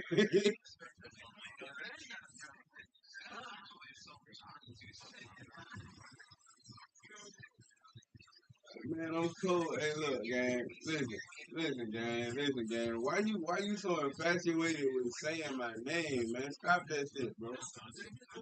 Man, I'm gonna call myself nothing, man. People gave me that name, man. That shit. What's up with gay shit, man? You tripping. Nah, bro, you sweet for real. You sweet. Hell yeah, you sweet. You know what I'm saying? You act like a diva, you got the hair like a diva, you cry like a diva. Oh, yeah. This nigga said I'm dead. Man. It's alright. Hey, look, that's why I asked in the chat. I asked in the chat because I just picked up this checking shit, man. I just picked it up like maybe like 2 months ago. Hey, somebody fuck with me, man. Get me right so I can whoop this nigga ass, man.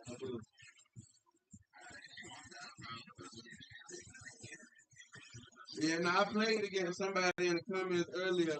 Nigga named Kage or something. He won. I ain't gonna cap, man. But nigga ain't. He keep playing. He whoop my ass. But he ain't dog walking. But he got won.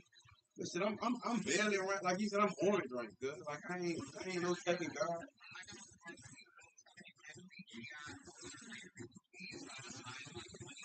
Nah, I ain't one of them niggas. That sound like some look. That sound like some Mallard shit, gang. Nah, I wanna play.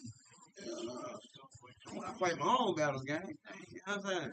Hell no. I wanna be the nigga himself. You know what I'm saying?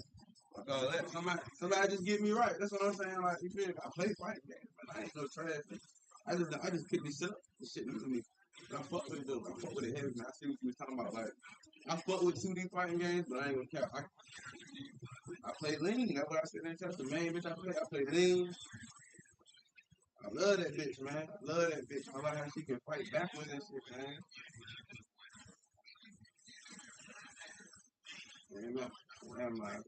I like how she fight backwards, man. Like I like that shit, man.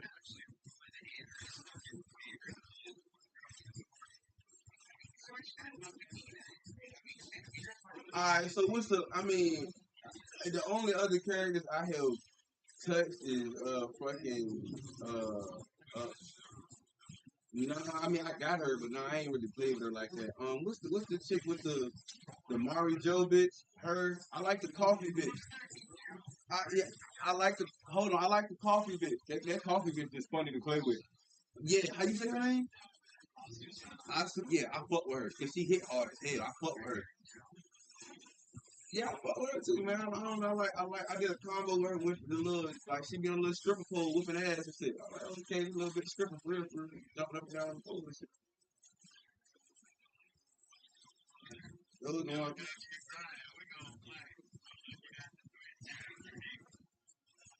I'm trying to play. Trying to play, man.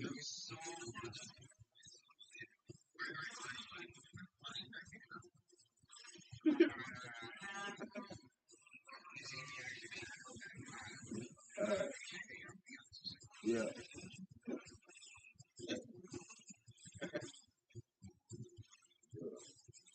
Uh, be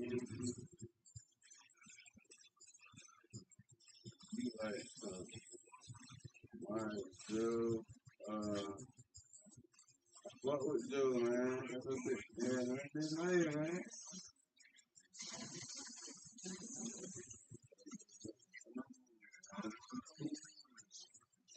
Man.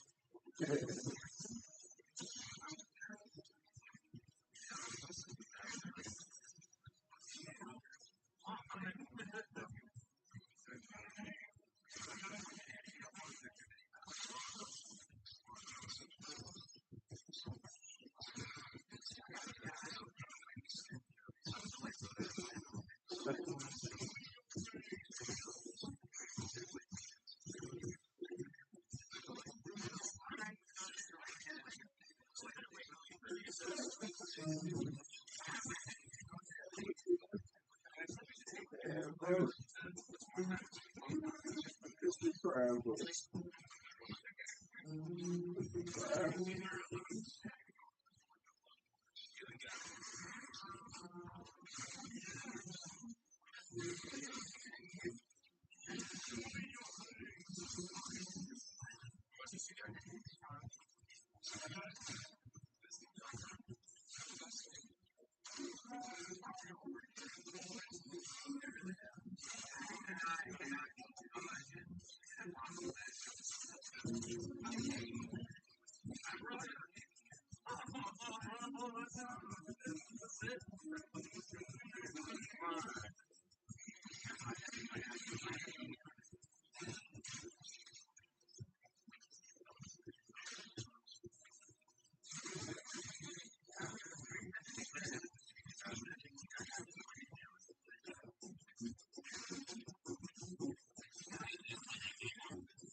Man. Fuck that over there. Fuck that over there. Over there. All the way. All the way, hey.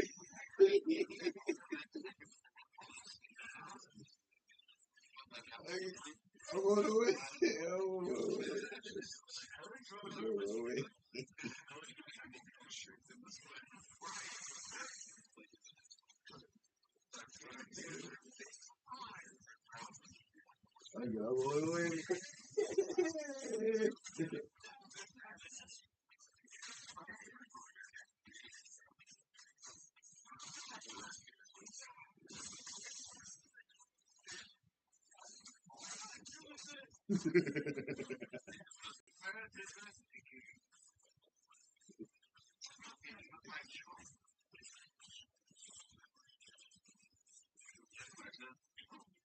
His ice spice actually counts.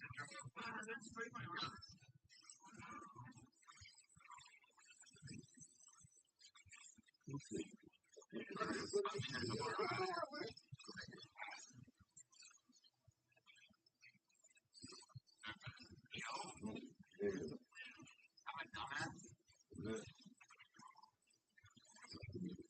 I ain't waiting for the party of 91. I have nothing to say, bro. I have nothing to say. I have nothing to say about fucking Ninja Killer. But you're trying to retrain me with Ninja Killer and NA. I have nothing to say, bro. And I just asked my child this fucking ice spice has yellow. Smells alright.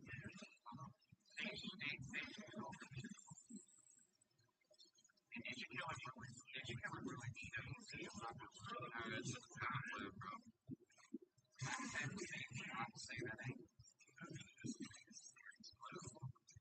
I have to go. And once it's going to be Project Mercury. What's it called? Mercury? Some shit. Mercury. And she's going to come back like this year. What is that shit called? Something. They said, I want pizza. Yes. Oh my god. I know.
Am I going to be able to see the bracket for tomorrow, or is that?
Are they not revealing CNN? Are they not revealing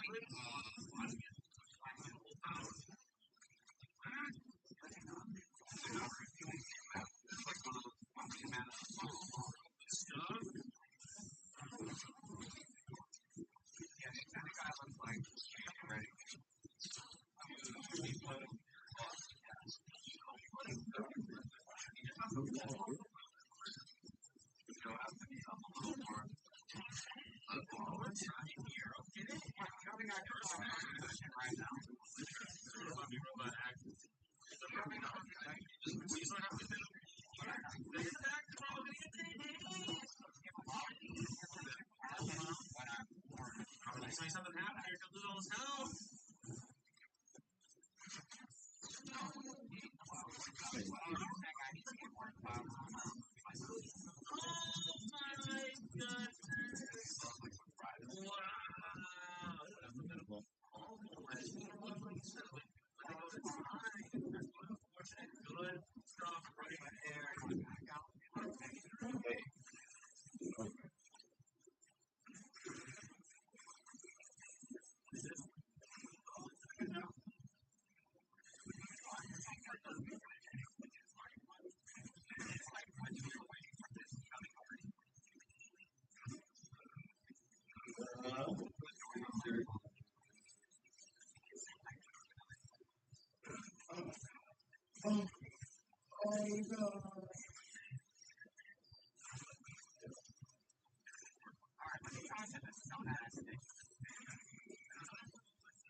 Philippines.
What they're doing to Nolan Wolf's family is making me angry. This is just flat out evil. According to TMZ, the Mississippi Nursing Board has launched an investigation into Nolan Wolf's mom for professional misconduct because some white supremacists sent in some fraudulent complaints to get her staff. These are the same people who, by the way, as feels like a personal review for health professionals, they feel that was like, I'm sorry. So they're bombarding her with one stars. Now they're leaving big complaints that are resulting in official investigation. Now, I'm not sure what the implications of this are. Like, I don't know if this stays on her record, if like employers could see that she was under investigation at some point. But this is not cool, bruh. They're adding to the trauma this woman is receiving. Check this out, man. So, Nolan Wolf's mom, Christine Mosley, is having her professional conduct called into question. But her family attorney, Benjamin Krebs, says it's just a bogus intimidation tactics, which has the real. I feel like the nursing board should know this. Like, they should know. Especially with like the negatives, like with the one-star reviews they've been leaving. They're doing anything to try to hurt this woman. Here's the deal. Trump announced Wednesday that the Mississippi Board of Nursing has undertaken a professional misconduct investigation into Christine's job performance based on an anonymous complaint filed against her after Nolan's death. Trump says the complaint is a warning shot at a grieving mother. They're able to do something this so effortlessly because they don't feel Christine as a grieving mother who just lost her son 3 weeks ago. They view her as a non-civilian. They view her as somebody who's exposed to the system of white supremacy. They view her as somebody who's able to come in and call attention to prejudice. These heroes, detectives, whoever they are, came to Lenore's Island, seen a dead body, and within an hour said no foul play. Without any investigation, within a circumstance that was no foul play, investigation closed. And she's exposed to them, bringing attention to them. They're bringing attention to prejudice. And so he's 100% correct when he says, yo, they meant to pressure and scare her into staying quiet. He says the person who filed it is too embarrassed to put their name on it, so they filed an anonymous complaint. It is crazy how somebody can file an anonymous complaint at least in an investigation. But he adds, it's a distraction, it is intimidation, and will not let it stand. Christine had part of her identity stolen from her the day that Nolan died.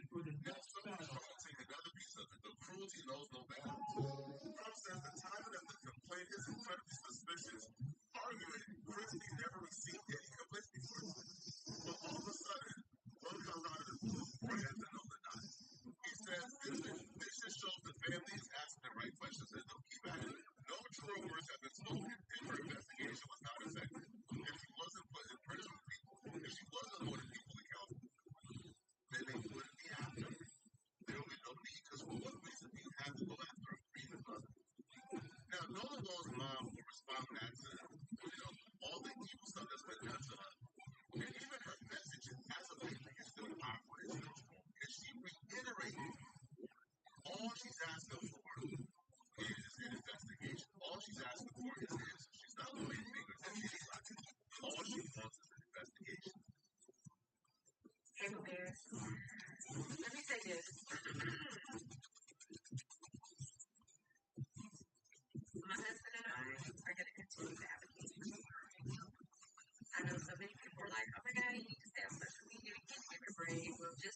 I'm not on social media all day. And I've been heavy in my Kindle, and of course, too, I have other children that I take care of. But occasionally, I just pop on. Most of the time, I just post a couple of I trust and believe that I'm doing the things I need to do to take care of my mental. And sometimes posting does not nice because I get to check in with my different there, see how everything's going. But what I recommend is like, if you have an issue with me advocating and asking questions, I don't think I'm the problem. I think you need to take a step back and ask yourself, why are you so tripping? Or what is causing you to be so upset that I am asking for answers? That is it. That is all. Never ask for special treatment, none of that. But there are just a lot of people who bother. But what I will tell you is that there are a lot more people who, despite the nasty negative narratives that are trying to be thrown out there, there's a lot of other people who are brave and my husband is doing. And we appreciate that. And I think that's important to point out because good will always look right evil, but I don't think that evil needs to be important. These people are doing everything in their power to try to ruin one's life simply for asking, hey, what happened to my son? Hey, how was it? And there are people who believe that she owes them a conversation or she owes them a reach out. And when she has decided, hey, I'm going to take a step back and allow the investigation to take its part, they get more pissed off at me. Go to lost friends, their parents. No, it's not, she won't talk to us here because she already tried earlier, Brett. It's the same nonsense. She's going to take a step back and allow the investigation to take place. She's never said your son did anything. She never said he did anything. She never said y'all did anything. She just says, let the investigation take its part. Well, there are obvious things that we got to point out. There are obvious things that we got to place. If that's the case, but I'm not going to place anybody, and she still has it. But yet they're treating her as if she's doing something inherently wrong, other than asking what happened to her son. You know, just as parents, losing a child, I'm telling you, it hits different. My mom passed away, it's going to be 8 years. It's hurt. I put it on the video. It's hurt. It was like it's so wrenching hurt. Like, you feel like your heart is just being ripped out. I don't even know if that's even a good way to describe this kind of good. Yeah. But I just want to say thank you guys. Like, I'm telling y'all, like, thank you so much. Thank you to all the content creators who are using their podcasts, their platforms, all those things to make sure that no one's story is going. Like, I appreciate y'all. And I know I say thank you all the time, but even when I'm broken, like, I still need to give thanks. Whether it's thanking the Lord for another day, thanking Him for the time we had with Nolan, or just simply saying thank you. Or just loving on our family and your friends. And I appreciate it. I'm sorry I can't get back to everybody. It's overwhelming. Dang, I'm tired of all these power and all this in this life. And I'm going to go clean up and get my life together. You kind of have to ask yourself why Christine has not received the same level of protection and coverage for her harassment that Ashley Cohen has. Ashley Cohen got some negative DMs. It was front page of TMZ. Police got involved. People got arrested. Christine received the same level of harassment. We're not considered Christine a villain. We haven't heard about it. Christine got negative calls. She got pressed to her phone. She had to change her settings on her phone to stop receiving calls. No, not to stop it. Just so that she don't get alerted for negative calls coming in. People don't treat her. They don't treat her as if she is the victim. No, but they treat these other people who get to wake up to their sons every day. They're not agreeing with others. She is. Benjamin Cripples was part of the dialogue, and he put into perspective truly the amount of harassment that Christine has been receiving that nobody seems to care about because they're still treating her as if she did something wrong. So she's asking for accountability and for an investigation to be done. Oh man, they're getting all kinds of attacks and threats, and honestly, it's just a shame before God. We still trying to fight for the life of this young black child to get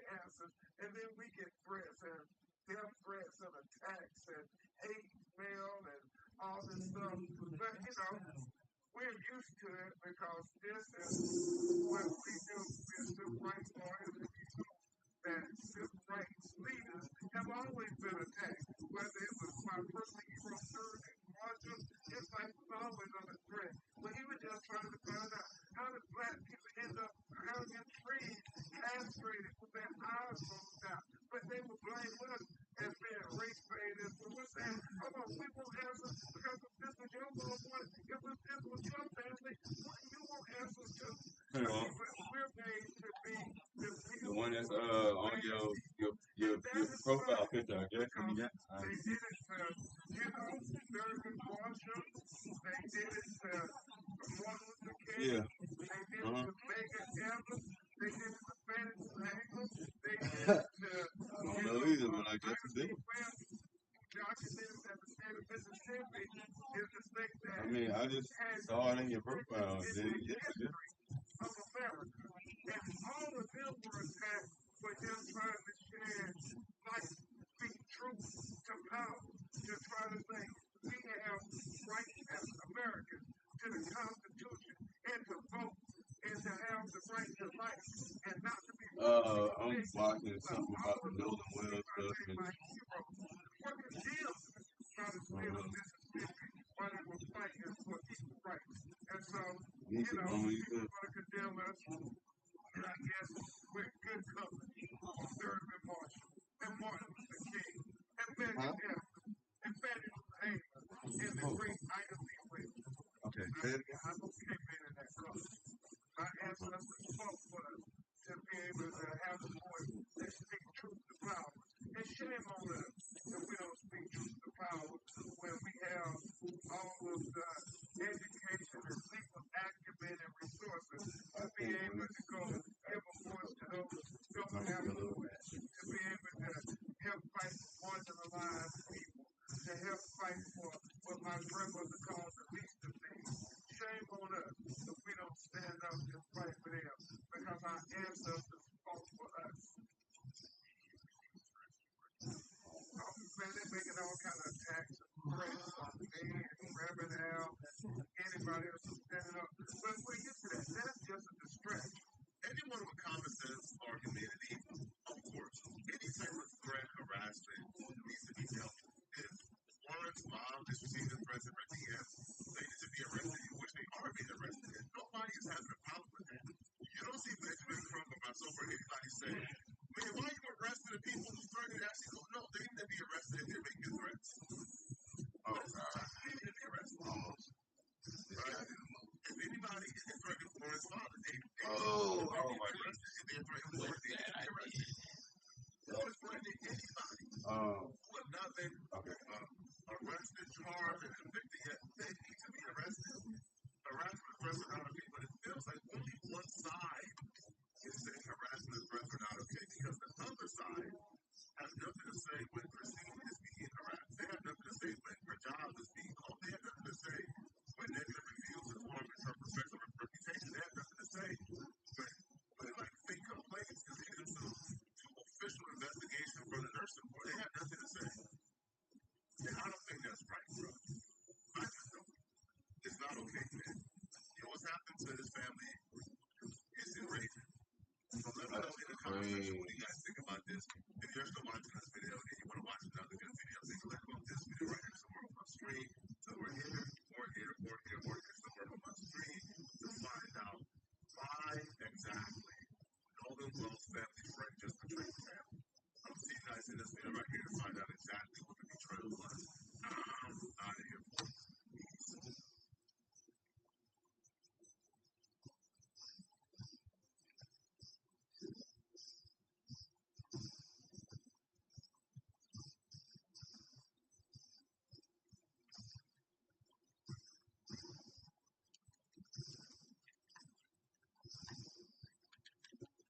Fucking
I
was blocking.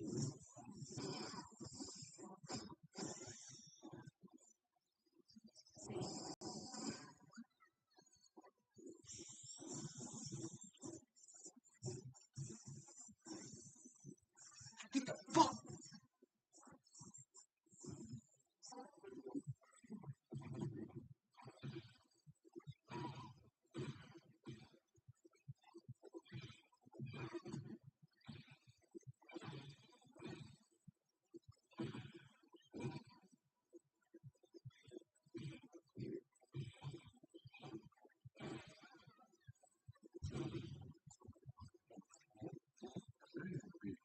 Yeah, you fucking see.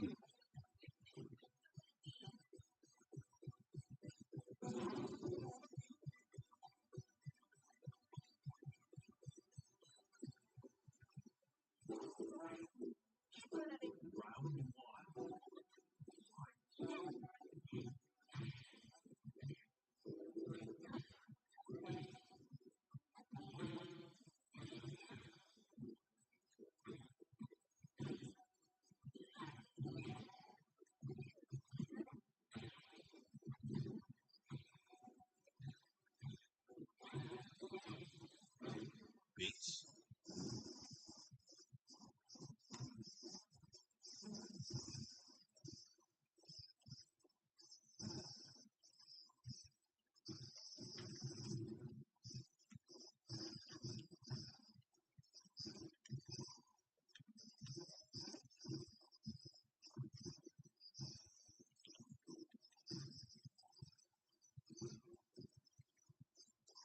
Come here, bitch.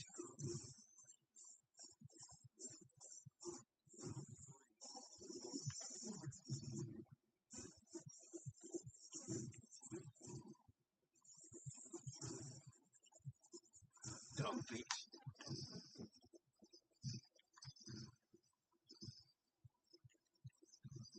Oh, that was good.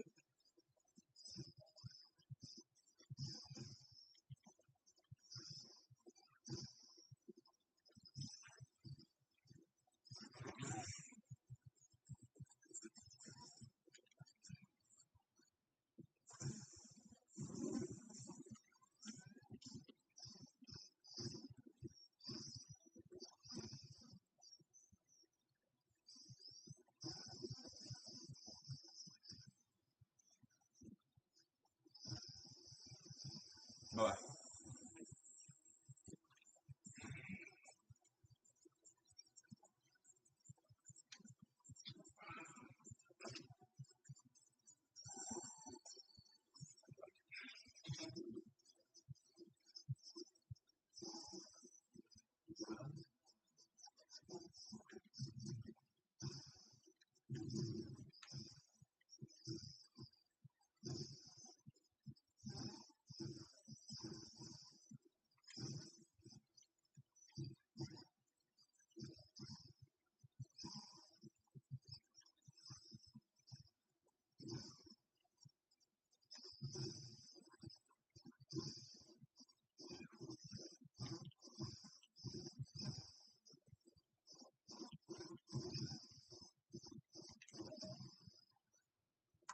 I said she in the middle of the kick.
Bitch.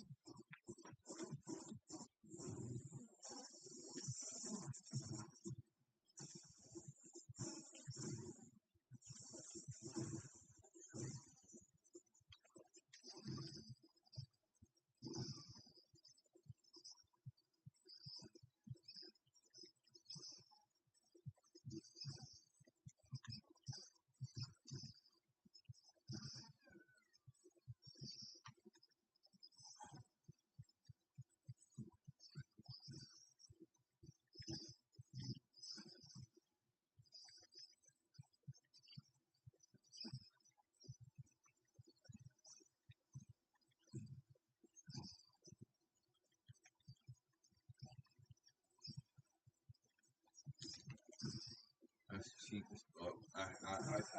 You put on the auto combo. That's why I can't respect you. I can't respect you niggas who do this shit. You a lame ass nigga, bro. You lame as fuck, man. You cut on the auto combo just so you can squeeze out a little dub. That's just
So you can't see the screen.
So it was very appreciative. Brianna's and gentle brothers. Now, how did we go from this? I forever overdrained the busy man. Streaming, anything. Unless somebody could stream earlier. And, she got a couple matches out of it because of comic shit. I lost though, but I didn't get my ass whooped.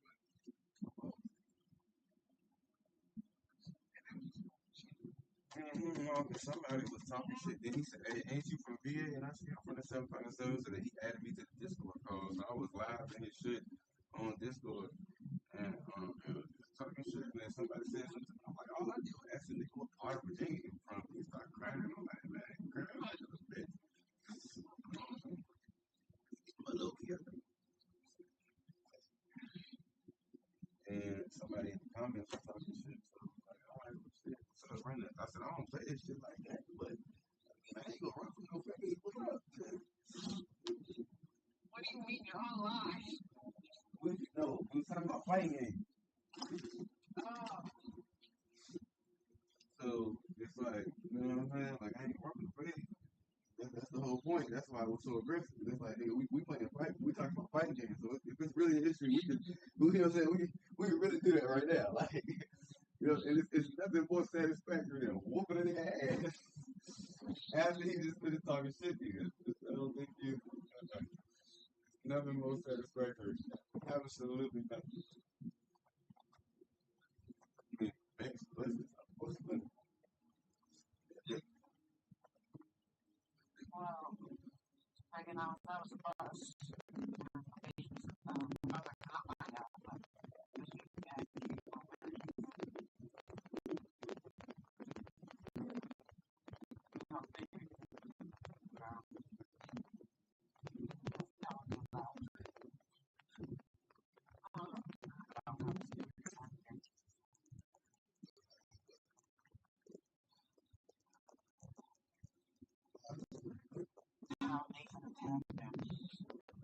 No, Nathan. That's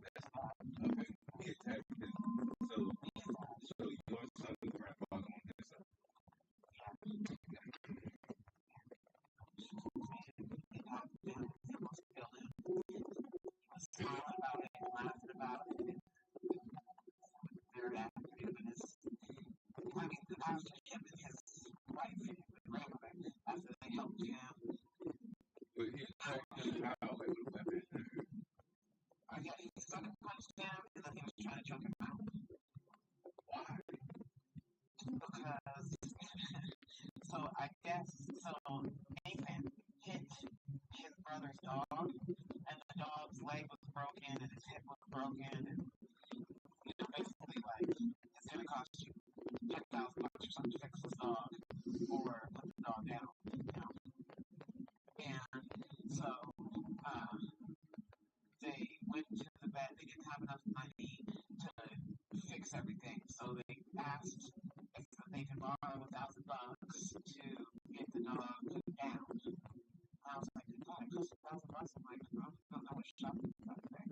But okay, so they fucking wanted $1,000 to get the dog put down. They didn't have it.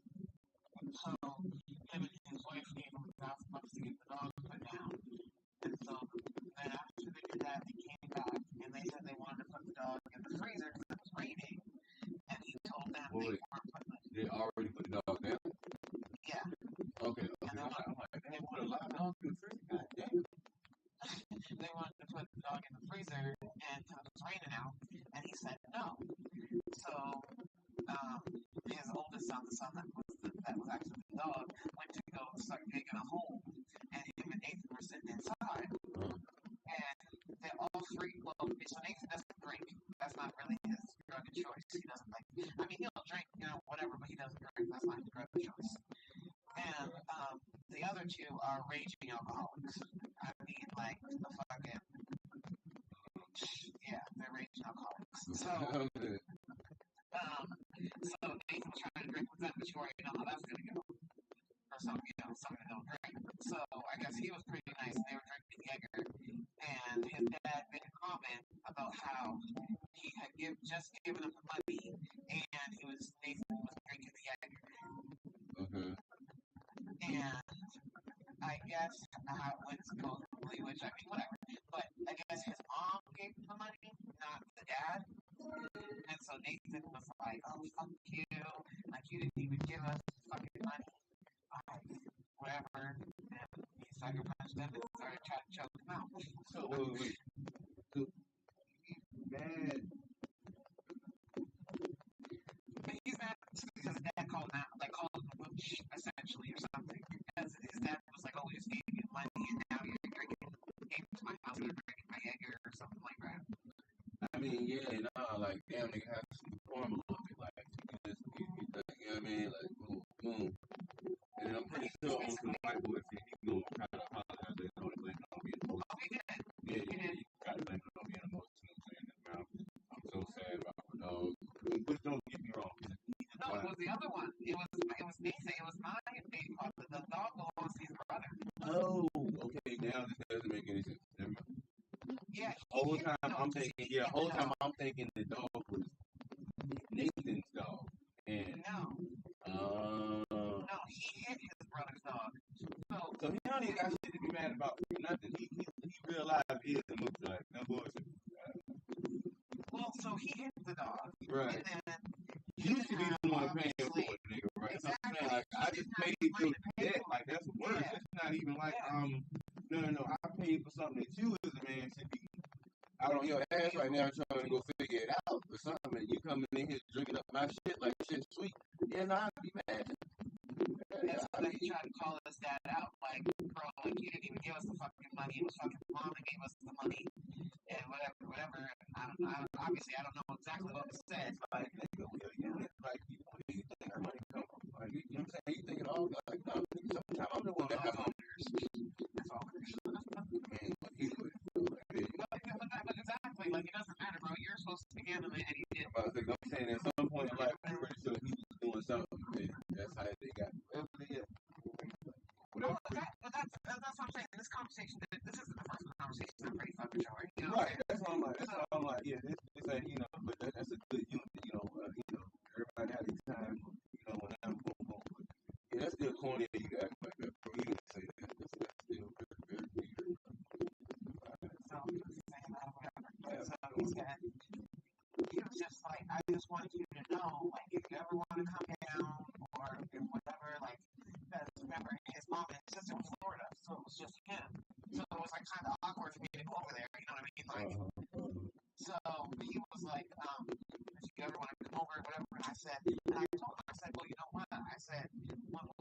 things off. Like Kathy didn't really want me around there or whatever. And Nathan told me that you guys weren't really interested or whatever. And he was like, no, he's like, it's full of shit. He's like, if you want to come down, you're more than welcome. If you never need anything, please give us a call. Like, I would say, out of respect for like the stress level and stuff, I would say I don't mind. I would say that honestly, I would have to make sure that he's not. Like, I mean, that's like one time. That's like, or unless like a certain situation where it's like if he wants to spend time with him like that, that's how it should be. I really don't think it's anybody getting around. I mean, even if that, like I said, if he's not making for no, he's not making no, for lack of a better term, I can't even work. He's not doing anything to, step up and step into his son's life and to show you that this is a whole different situation. It's not a situation of somebody who is, he's individual, somebody who has a lot of negative traits, and you don't want him to pick up on those things. On top of that, right, and on top of that, like, and at that point, it's just like hurting. It's just like your brother said, you know what I'm saying? Your brother spent $1,000 into your kids, like, no, he's trying to do his best, he can't get around his children. So it's just like, somebody like that, you don't deserve it. So it's like, maybe y'all think, go ahead and get used to sometimes having to explain that, let people know I'm not. And when I say people, I mean people who matter, not anybody. I'm not in no way, shape, or form trying to keep from his child. I'm going to make sure he earns the right to be a father. Because when I wanted him to do things, it was pulling teeth. He had the entire time he being pregnant. He didn't want to be there. So his dad said, and I told him, I said, like Michael, when this first started, I said, he was the one that was really gung-ho because, all these religious shit that he gets on. So he was like, oh, hell no, we're not getting an abortion. I'm like, I'm pro-choice. So I was, either way, you know what I'm saying, for me. Yeah, he was really like, no, like, we should really do this, and Jesus this, and God, and blah, blah, blah, blah, it's a miracle, and whatever. And so I'm like, I said, I'm just surprised that he's not more involved. He was like, he's like, no, because he's like, Nathan has kids with women to control women. Oh, and yeah, like, no, of course. And he was like, once he figured out that wasn't going to control you, that's when he was done with it. Yeah. Because you weren't going to do what you wanted to do, and you weren't going to give him money, and you weren't going to bow down, do whatever you wanted to do. So he was done. Yeah.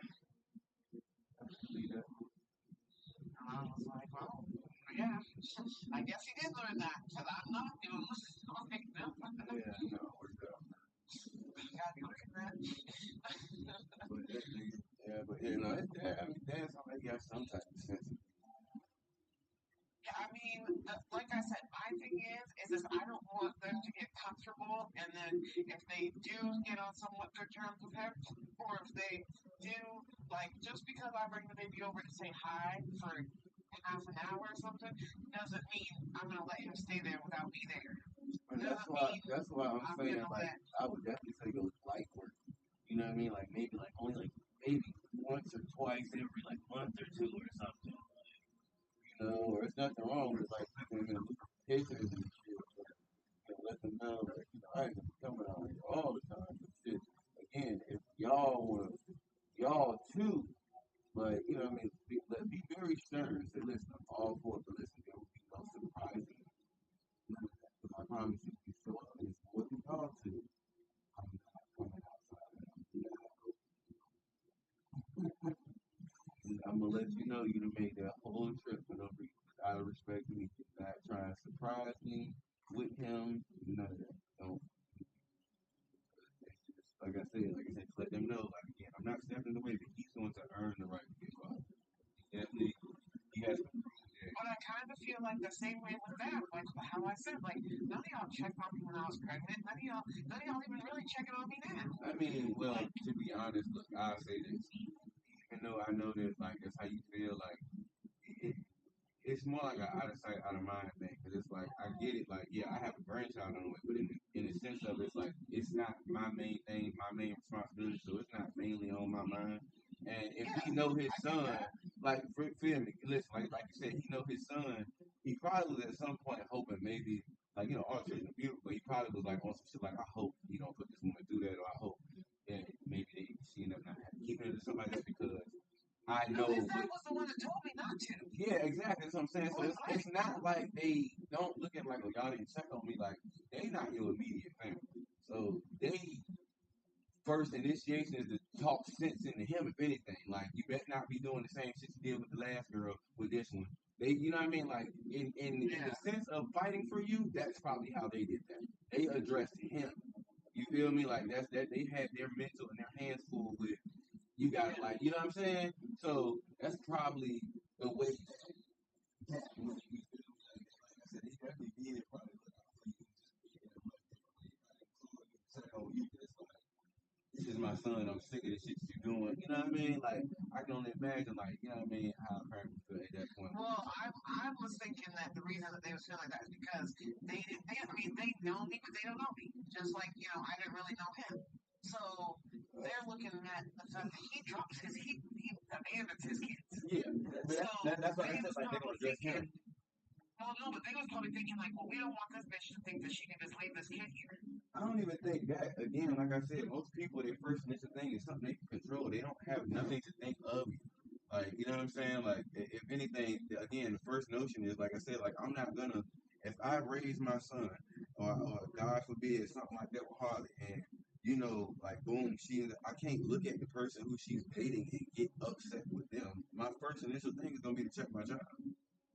You feel me? Like that's just like you with Kyrie. You're not gonna check if unless Kyrie tell you she's doing something unruly. But other than that, Kyrie the one that's spilling the seed, and so it's like no, I'm checking you. You the one doing A, B, C, and D. You my child. That's like you chose that person. I'm checking you because how you act with that person reflect on me because it's based off what I taught you as. So I'm checking you. It ain't my job to check them. So it ain't even that I don't care. It's again like an out of sight, out of mind thing. My first initial thing is to check you. You what I'm focused Well, on. his dad said he saw him at the store, and he's like, I know, he's like, don't judge me. He's like, but he came up to me trying to give me a hug and apologize and stuff. And he's like, I just ignored him. I mean, yeah, that's not like I guess white people look at you differently, but it's like yeah, that's valid.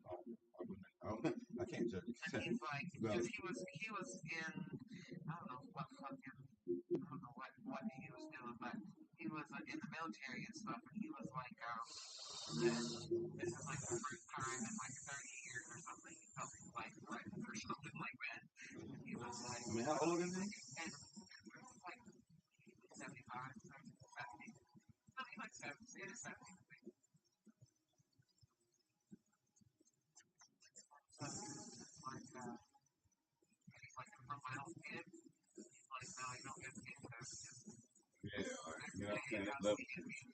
And he said the same thing like I said. He acts like he didn't have it. He acts like, like, oh, well, like, I don't remember it, or like, oh, what's that big with you, or whatever. Like how he did with me.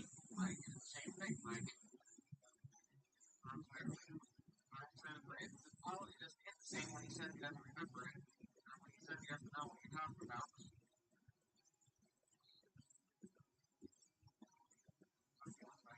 Tried to walk up to me and give me a hug or whatever.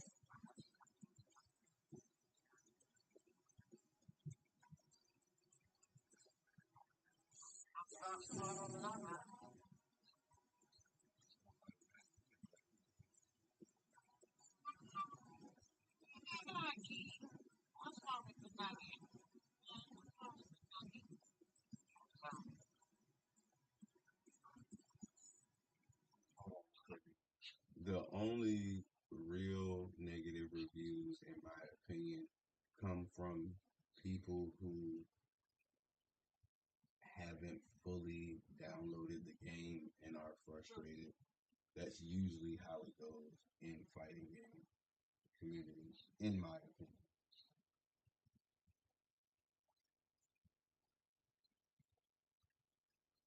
Because it has very smooth mechanics. All the characters feel cohesive but still unique.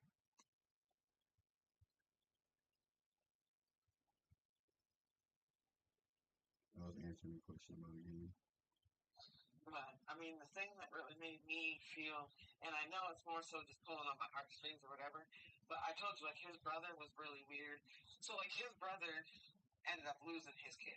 Well, lost/gave up his kid. And so I think that he's really depressed about that. I think he would take it back. Well, I know he would take it back if he could.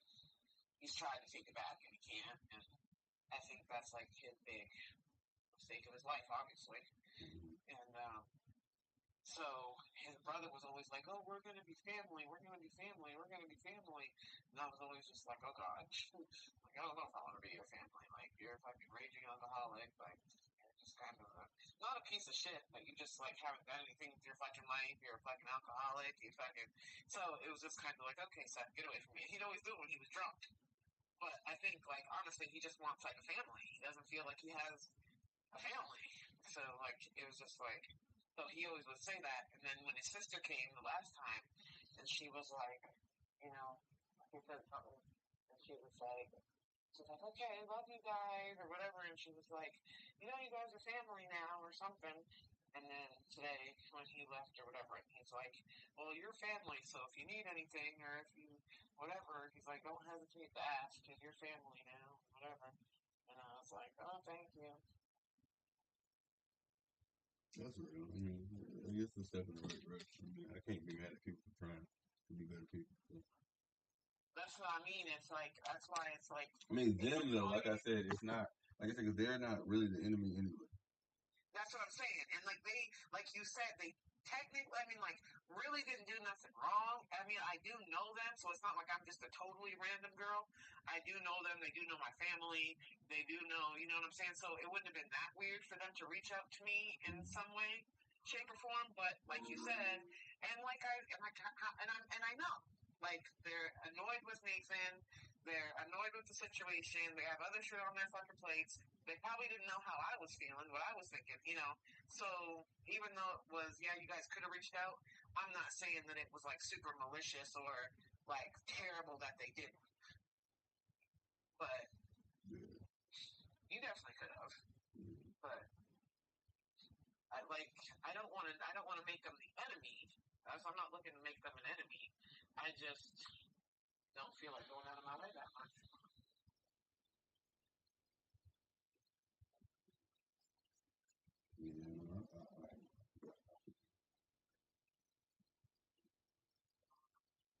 And like I said, I honestly don't know what from their family I really would want my kid to take. Like, one of your sons is a raging alcoholic, the other one's a fucking crackhead. You're drunk.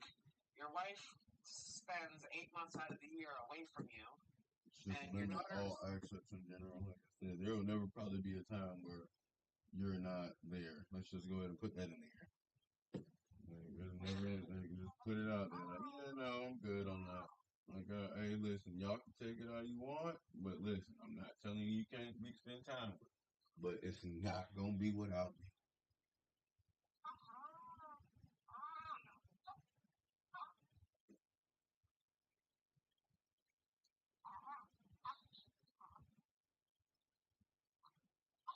That's really what I'm scared of is when they, oh, can you come spend the night? And so he no, you can't.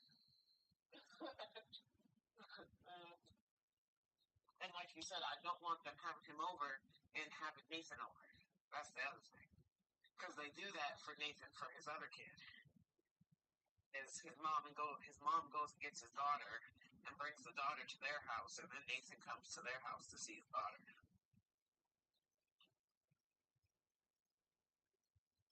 And I don't even really want that. Yeah. I mean, if it turned out that I had to, for some reason, had to let him see him, then I would want like that. Because at least I'd know that there wasn't some fucking crackhead bitch around my kid. But if I have any say in it, no.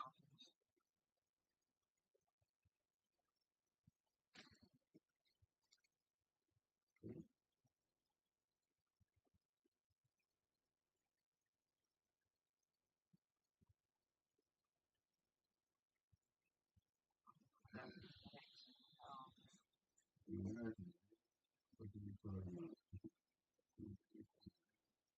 I got my ear today. Awesome. I'm third on it. So that was positive, I guess, today. I still don't fully know what that is, but I'll just wait till I see it. I just assume it's like concrete or ground or something.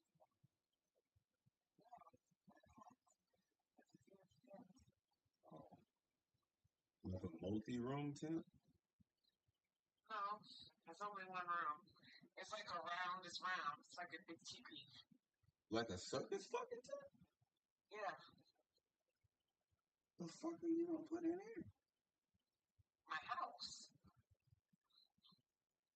So that way it doesn't get rained on or something? Well, it like. And you like keep bugs out and stuff, I guess? Well, no, like that's the building, and then you put your house inside of it, like a regular house. Wait.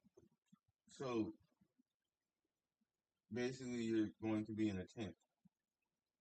I mean, it's essentially. I mean, I get it has like wood framed out, and then it has like tarp material stretched all around it.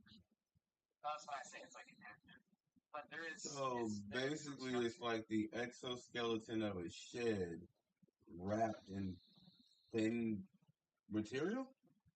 Yeah, but it's round. It's not square. It's round. Okay. Huh. See, in my mind, I thought a circus tent, and then you would like build something inside. So you like have like a small house inside the circus tent, so where it's like, No. yeah. But that actually gave me a decent idea. It wouldn't be bad. So, and then I gotta build like a deck to put it on. So that's gonna get built hopefully soon.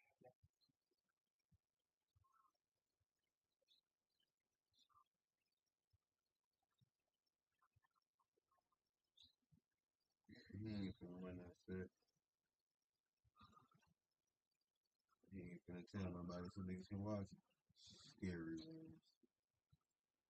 Yeah, I thought it was because of my high blood pressure, but I don't know if it is.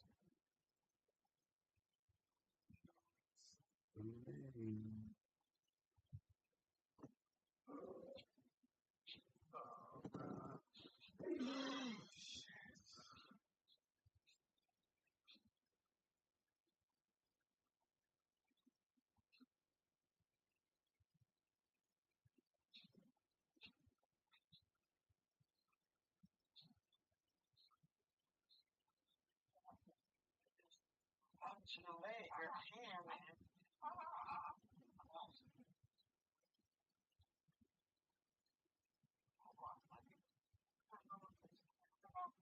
Oh, you're okay.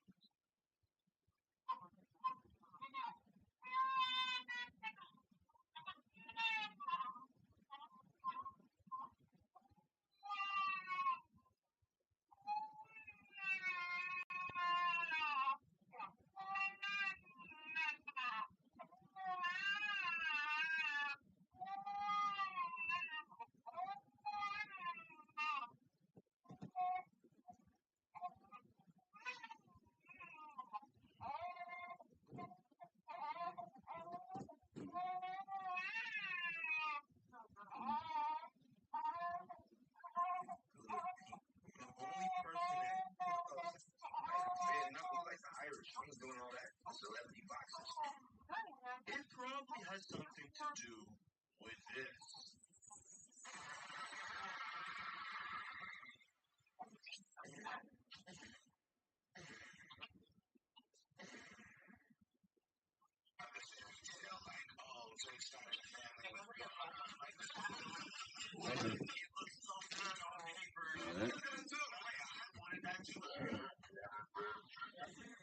If you let Drake tell the story his way, he was sleeping with Rihanna while A$AP Rocky was sleeping with the mother of Drake's child, Adonis. And now that Rihanna's the mother of A$AP Rocky's children, she won't even support his music or post a single. 17 years after falling in love with Rihanna and losing her to Chris Brown initially, Drake is still treating this woman and their completely dead relationship like it's a high school rom-com, and he's the petty petition prom queen that got stood up at the dance. Meanwhile, Rihanna's still clowning him online, posting videos of herself dancing with Rocky, and people mad in the background, comparing those angry people to her quote-unquote jealous ex in the studio.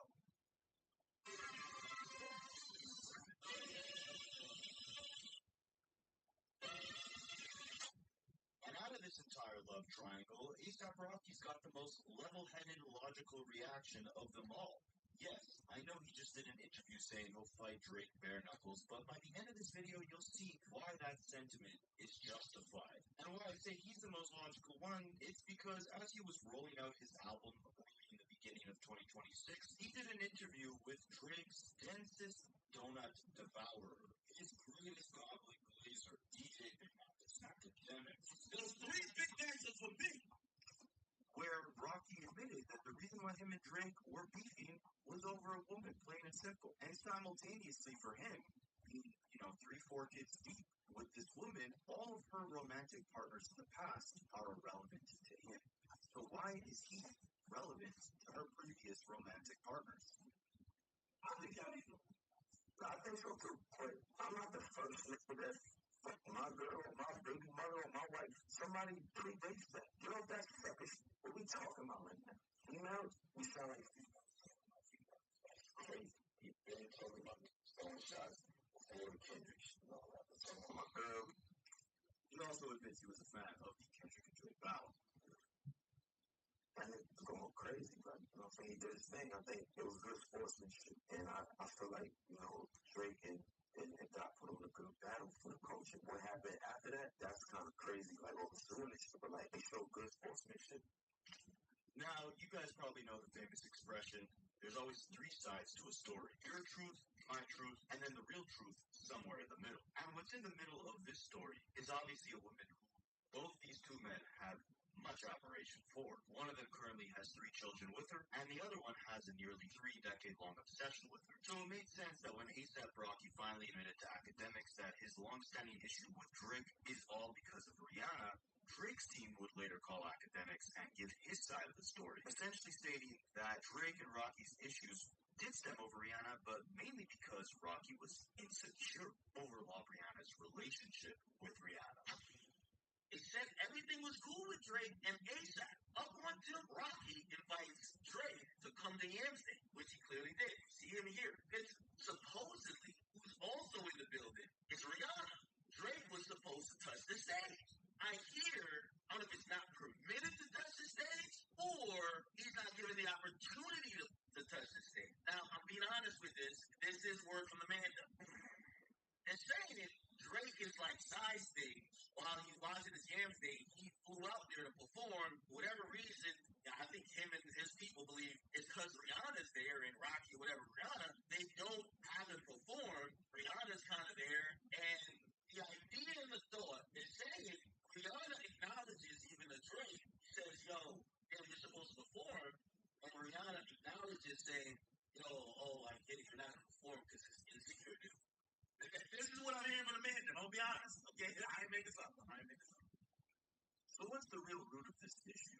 Rocky's insecurities or Drake's obsession? Like I said before, it's got to be somewhere in the middle. So let's pick the pieces together and understand where things went wrong, how deep this obsession truly goes, and why these two titans within hip-hop will never collaborate again. If it ain't about the bread, it ain't concerning me. I'm like a journalist. I got a punish down in Germany. They never heard of this. Felt like a plane without the turbulence. Smoke for totalist. Lit up a beat and started murdering. I study rapaholics for a living. As most of you guys probably know, Drake was the first one out of the two to meet Rihanna. While Rocky had probably not even recorded his first rap yet, Rihanna had just recorded the first single of her career, Ponder Replay, in 2005.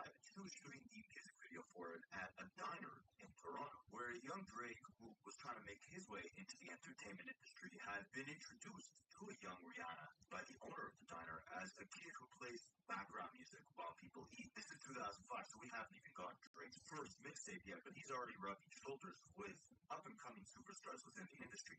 Shows you how unconventional his come-up is and how well-connected he was pretty much right off the rip. The first time I met Robin Fenty was 2005. She was shooting a music video at a restaurant called Avocado in Toronto. The song was Pond to Replay. I was introduced to her as a kid who played background music at the restaurant as people ate their dinner.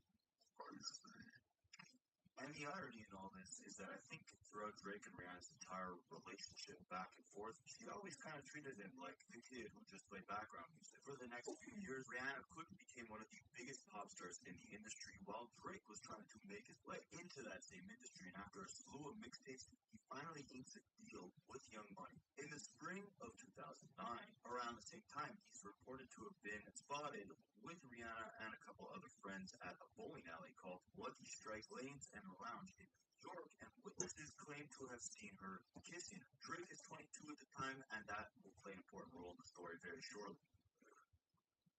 And Drake definitely had a couple of hits under his belt around this time, but given that this was still his first year in the mainstream and Rihanna had just had this massive, highly publicized, really dark breakup with Chris Brown, it was no wonder that the headline of Drake and Rihanna potentially being a couple was most definitely the biggest thing attached to Drake's career at the time.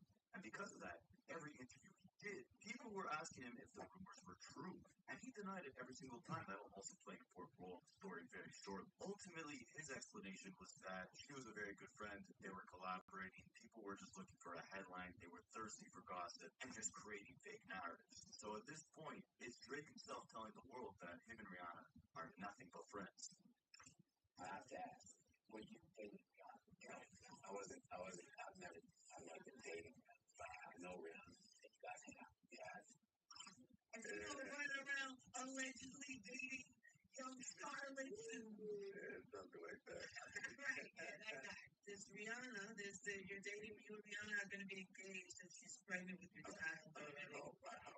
That's a lot. You guys are eloping after the concert. During the concert, you're going to leave the concert early. That's where they're proposing. I mean, he's very good. He's a great person, you know. I mean, everybody needs friends. I gotta ask you questions just because they're coming out, man. What's wrong with you and Rihanna? Nothing. Life is good, man. So remember now, the last man that Rihanna had confirmed to be dating was Chris Brown. The irony is that Drake, obviously just signing to Lil Wayne's record label, he was out on tour with Lil Wayne, but he had suffered a knee injury and left the tour. And on the first day, the Drake was absent from that tour. In Virginia Beach, Chris Brown makes his first public appearance at a live show since his incident with Rihanna. And ironically, it was to replace Drake at this Lil Wayne show.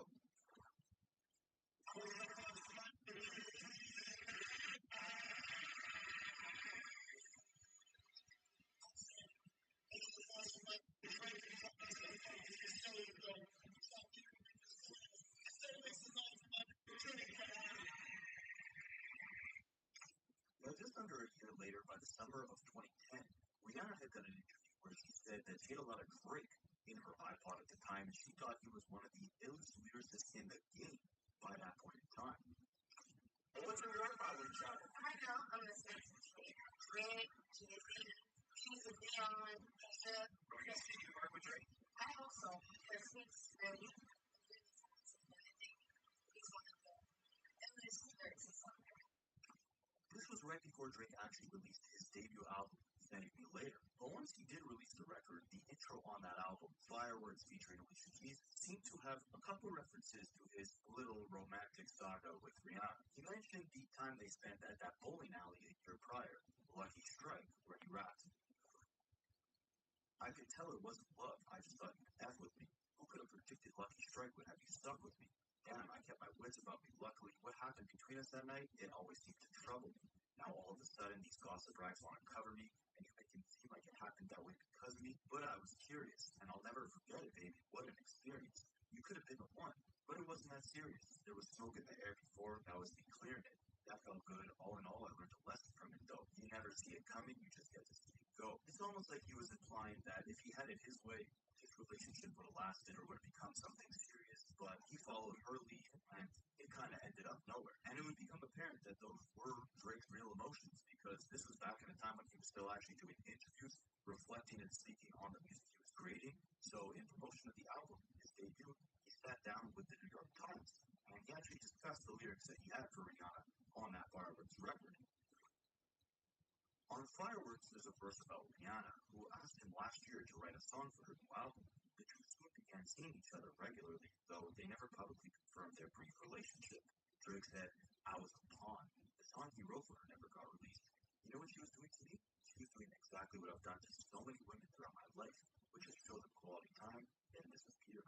I was like, wow, this feels terrible. And I'm not surprised why Drake stopped doing interviews, because I think he genuinely probably got PTSD from opening up so much, specifically about Rihanna and Kendrick Lamar early in his career. I mean, obviously, if you guys have been keeping up with the channel, you know how many times we've reviewed the various interviews Drake did after the Control verse dropped and how butthurt he seemed live on radio. Control the record, people still banging it in. Where is Drake at with Control? I'm probably like as done as like the rest of the world is with that record. Like I think it came and it went. But it was the same thing with Rihanna. It was almost like he couldn't control, just like pouring his heart out to the public about how much he loved her and about how much he just didn't reciprocate the same type of emotion or motives that he had for their relationship. He did another interview with MTV later that year in 2010, where he opened up about the fact that he was just kind of overwhelmed by her beauty and her talent and how she did him like he's done a lot of girls in his past, and he wasn't used to that feeling where he was almost carried away by the feelings that he had towards her, feelings that she needed reciprocated back. It's very rare that I feel small around anybody, especially, a woman that I like. It's just, I am in a confident position right now. And really my whole purpose of putting that on the album was just to pay homage to the fact that she is an amazing woman that made me feel nervous, man. She made me feel small. She's an overwhelming being. Like, she's beautiful and talented, and her personality is like, it's almost like scary. And for the first time, a woman just brought back that feeling when I was 17 or 18, and I appreciate it so much because you get into this position and sometimes you just get numb to all those emotions that used to inspire you to write. Remember at this time, right, Rihanna had just left an abusive relationship with Chris Brown. She was still on and off with him. There were a bunch of articles back in 2009 after the horrific incident occurred between them, where they seemed to try and, repatch their relationship before it completely came to a halt in around 2010, and then it would respark later in like 2013, but that's a story for another video. But if there was any truth to all those, gossip tabloids saying that Drake and Rihanna were kissing at that bowling alley or whatever the case is, it was likely just the fact that Drake was this rebound, right? They were working on music together. Rihanna thought he was talented, and she was coming off this relationship that she started with Chris Brown when she was, like 17? And it ended with such horrific abuse. I mean, that's an emotional weight that is not easy to just pack up and forget about. So for Drake to be in these interviews crying about how, she didn't want something serious with him when he rebounded with her in May of 2009, when she was still going back and forth with Chris Brown, it's kind of crazy that he felt like A, he was entitled to something a lot more serious than he was ready for, but B, that he felt comfortable talking to all these media companies about it. But if you wanted any real answer as to whether or not Drake and Rihanna were romantically involved in any capacity, you'd probably get your clearest clarification to that question when Rihanna dropped her song What's My Name with Drake in November of 2010. Now, this was a massive moment for Drake because, how he said on Push-Ups, your first number one, I had to put it in your hand, and everyone thought, oh, that could be a diss to The Weeknd, The Future, to Rick Ross. Drake gave everyone these number one hits. Well, it was actually Rihanna who gave Drake his first number one with that particular record. And in the music video, they're definitely getting up close and personal. I heard you good with the soft lips. Now, the rest of the timeline for about the next year and a half is kind of weird because Drake continues going in these interviews crying about Rihanna like she did him dirty, like he was trying to save someone who didn't even want him in the first place. Like this interview with Elle where he says, at the time it hurt, but she didn't mean to. I'll never put that on her. I was hurt because I started to slowly realize what it was. I guess I thought it was more. That was the first girl with any fame that paid me any mind. And what's funny is when Drake is talking all this lovey-dovey stuff, even shooting music videos where, he's pretty up close with her, Rihanna does an interview where she pretty much brushes Drake off, and the interviewer actually mentions that Rihanna has a new boyfriend of her own. So keep in mind, this whole time Drake's talking about he's madly in love with her, and, maybe she wasn't ready to move on from Chris Brown, but the interviewer here is saying that she had a whole new boyfriend, aside from Chris Brown, aside from Drake. So he was just getting played by all angles. I mean, listen to this interview, guys. When she's asked if she once dated Drake, she said, "We weren't really sure what it was. We just went out, my friends, his friends. I definitely was attracted to Drake, but I think it just is what it is. Like, it was what it was. We didn't want to take it any further. It was a really fragile time in my life, so I just didn't want to get too serious with anything or anyone at that time. We remained friends, and we had fun shooting this music video and working together on this song. Drake is awesome." But as she's saying all this about Drake, the most hilarious part, in my opinion, is the interviewer continues saying, Riri's current boyfriend doesn't have a problem with Drake's steamy music video with her. At least that's what he told her. Rihanna said, "He never said it out loud, but I don't know what he's thinking," she laughs. "He watched it the other day and he was like, I love that video. It's a great video, babe. I don't know how true that really was, but he seemed to like it."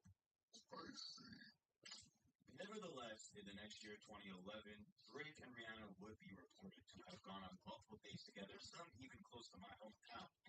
Buena Notte restaurant in Montreal, downtown. That restaurant shut down. It kind of sucked. But, Drake saying he's madly in love with her, Rihanna saying they're just friends. And they collaborate again in 2011, this time on Drake's album, on the song Take Care. Now, this is probably my favorite collaboration between the two. Drake is hugging her in the music video like he's a concerned bestie, comforting her after her last breakup with whoever the other boyfriend was in the interview from 2010. And at the same time, while Drake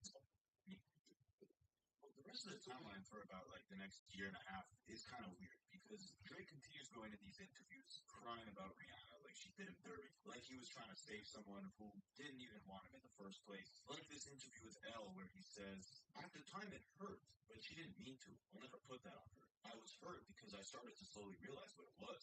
I guess I thought it was more. That was the first girl with any fame that paid me any mind."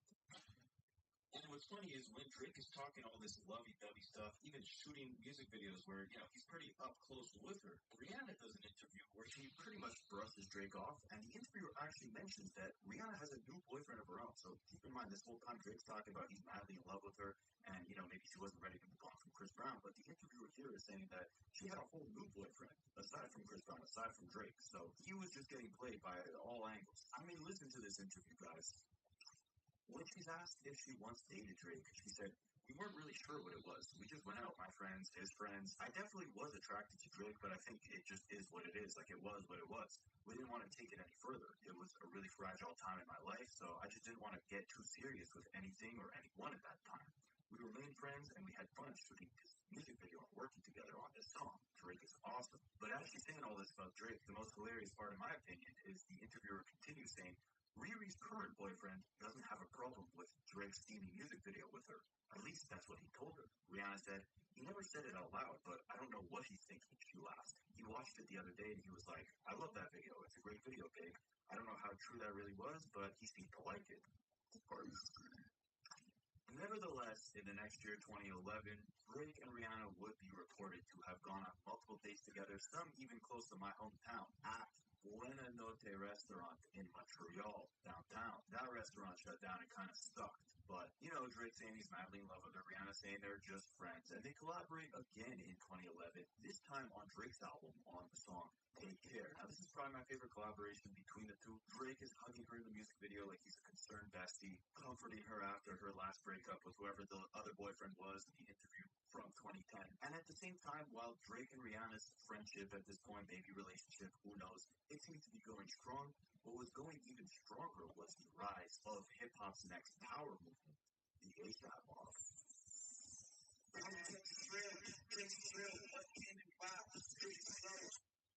ASAP Rocky is absolutely blowing up off the strength of his debut mixtape, Live Love ASAP. He becomes the frontrunner of the ASAP Mob movement. His sound takes over New York hip-hop, and it catches the eye of both Drake and Rihanna. Drake is on another level of superstardom at this point, and with the success of his sophomore album, Take Care, he goes on his biggest tour to date, Club Paradise, and while his record label had requested he take a bunch of R&B acts on the road as the openers for the show, he instead pushed for a more hip-hop oriented performance, bringing on the hottest rappers in the game at the time, everyone from Waka Flocka Flame, J. Cole, Meek Mill, French Montana. But really, what everyone remembers that tour for were the moments shared between Drake, Kendrick Lamar, and A$AP Rocky. Yes, the irony, I know. Rappers that have a changing cycle, and that the change within is inevitable. So you may have had like a favorite rapper for the last 10, 15 years, and they may only have 1 or 2 albums left, and that's okay. That's just how this goes. But I promise you, each and every one of you are responsible for the 4 individuals on this stage, and we will rep for y'all to the day.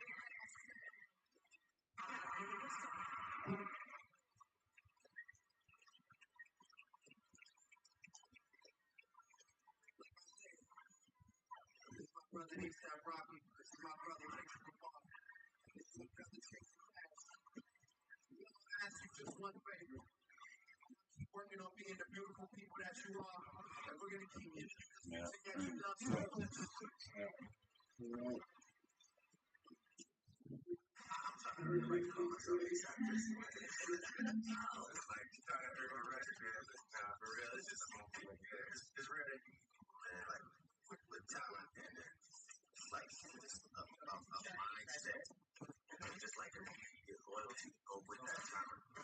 So when I met A$AP, like I said in the interviews, whoever asked me, I said the same thing.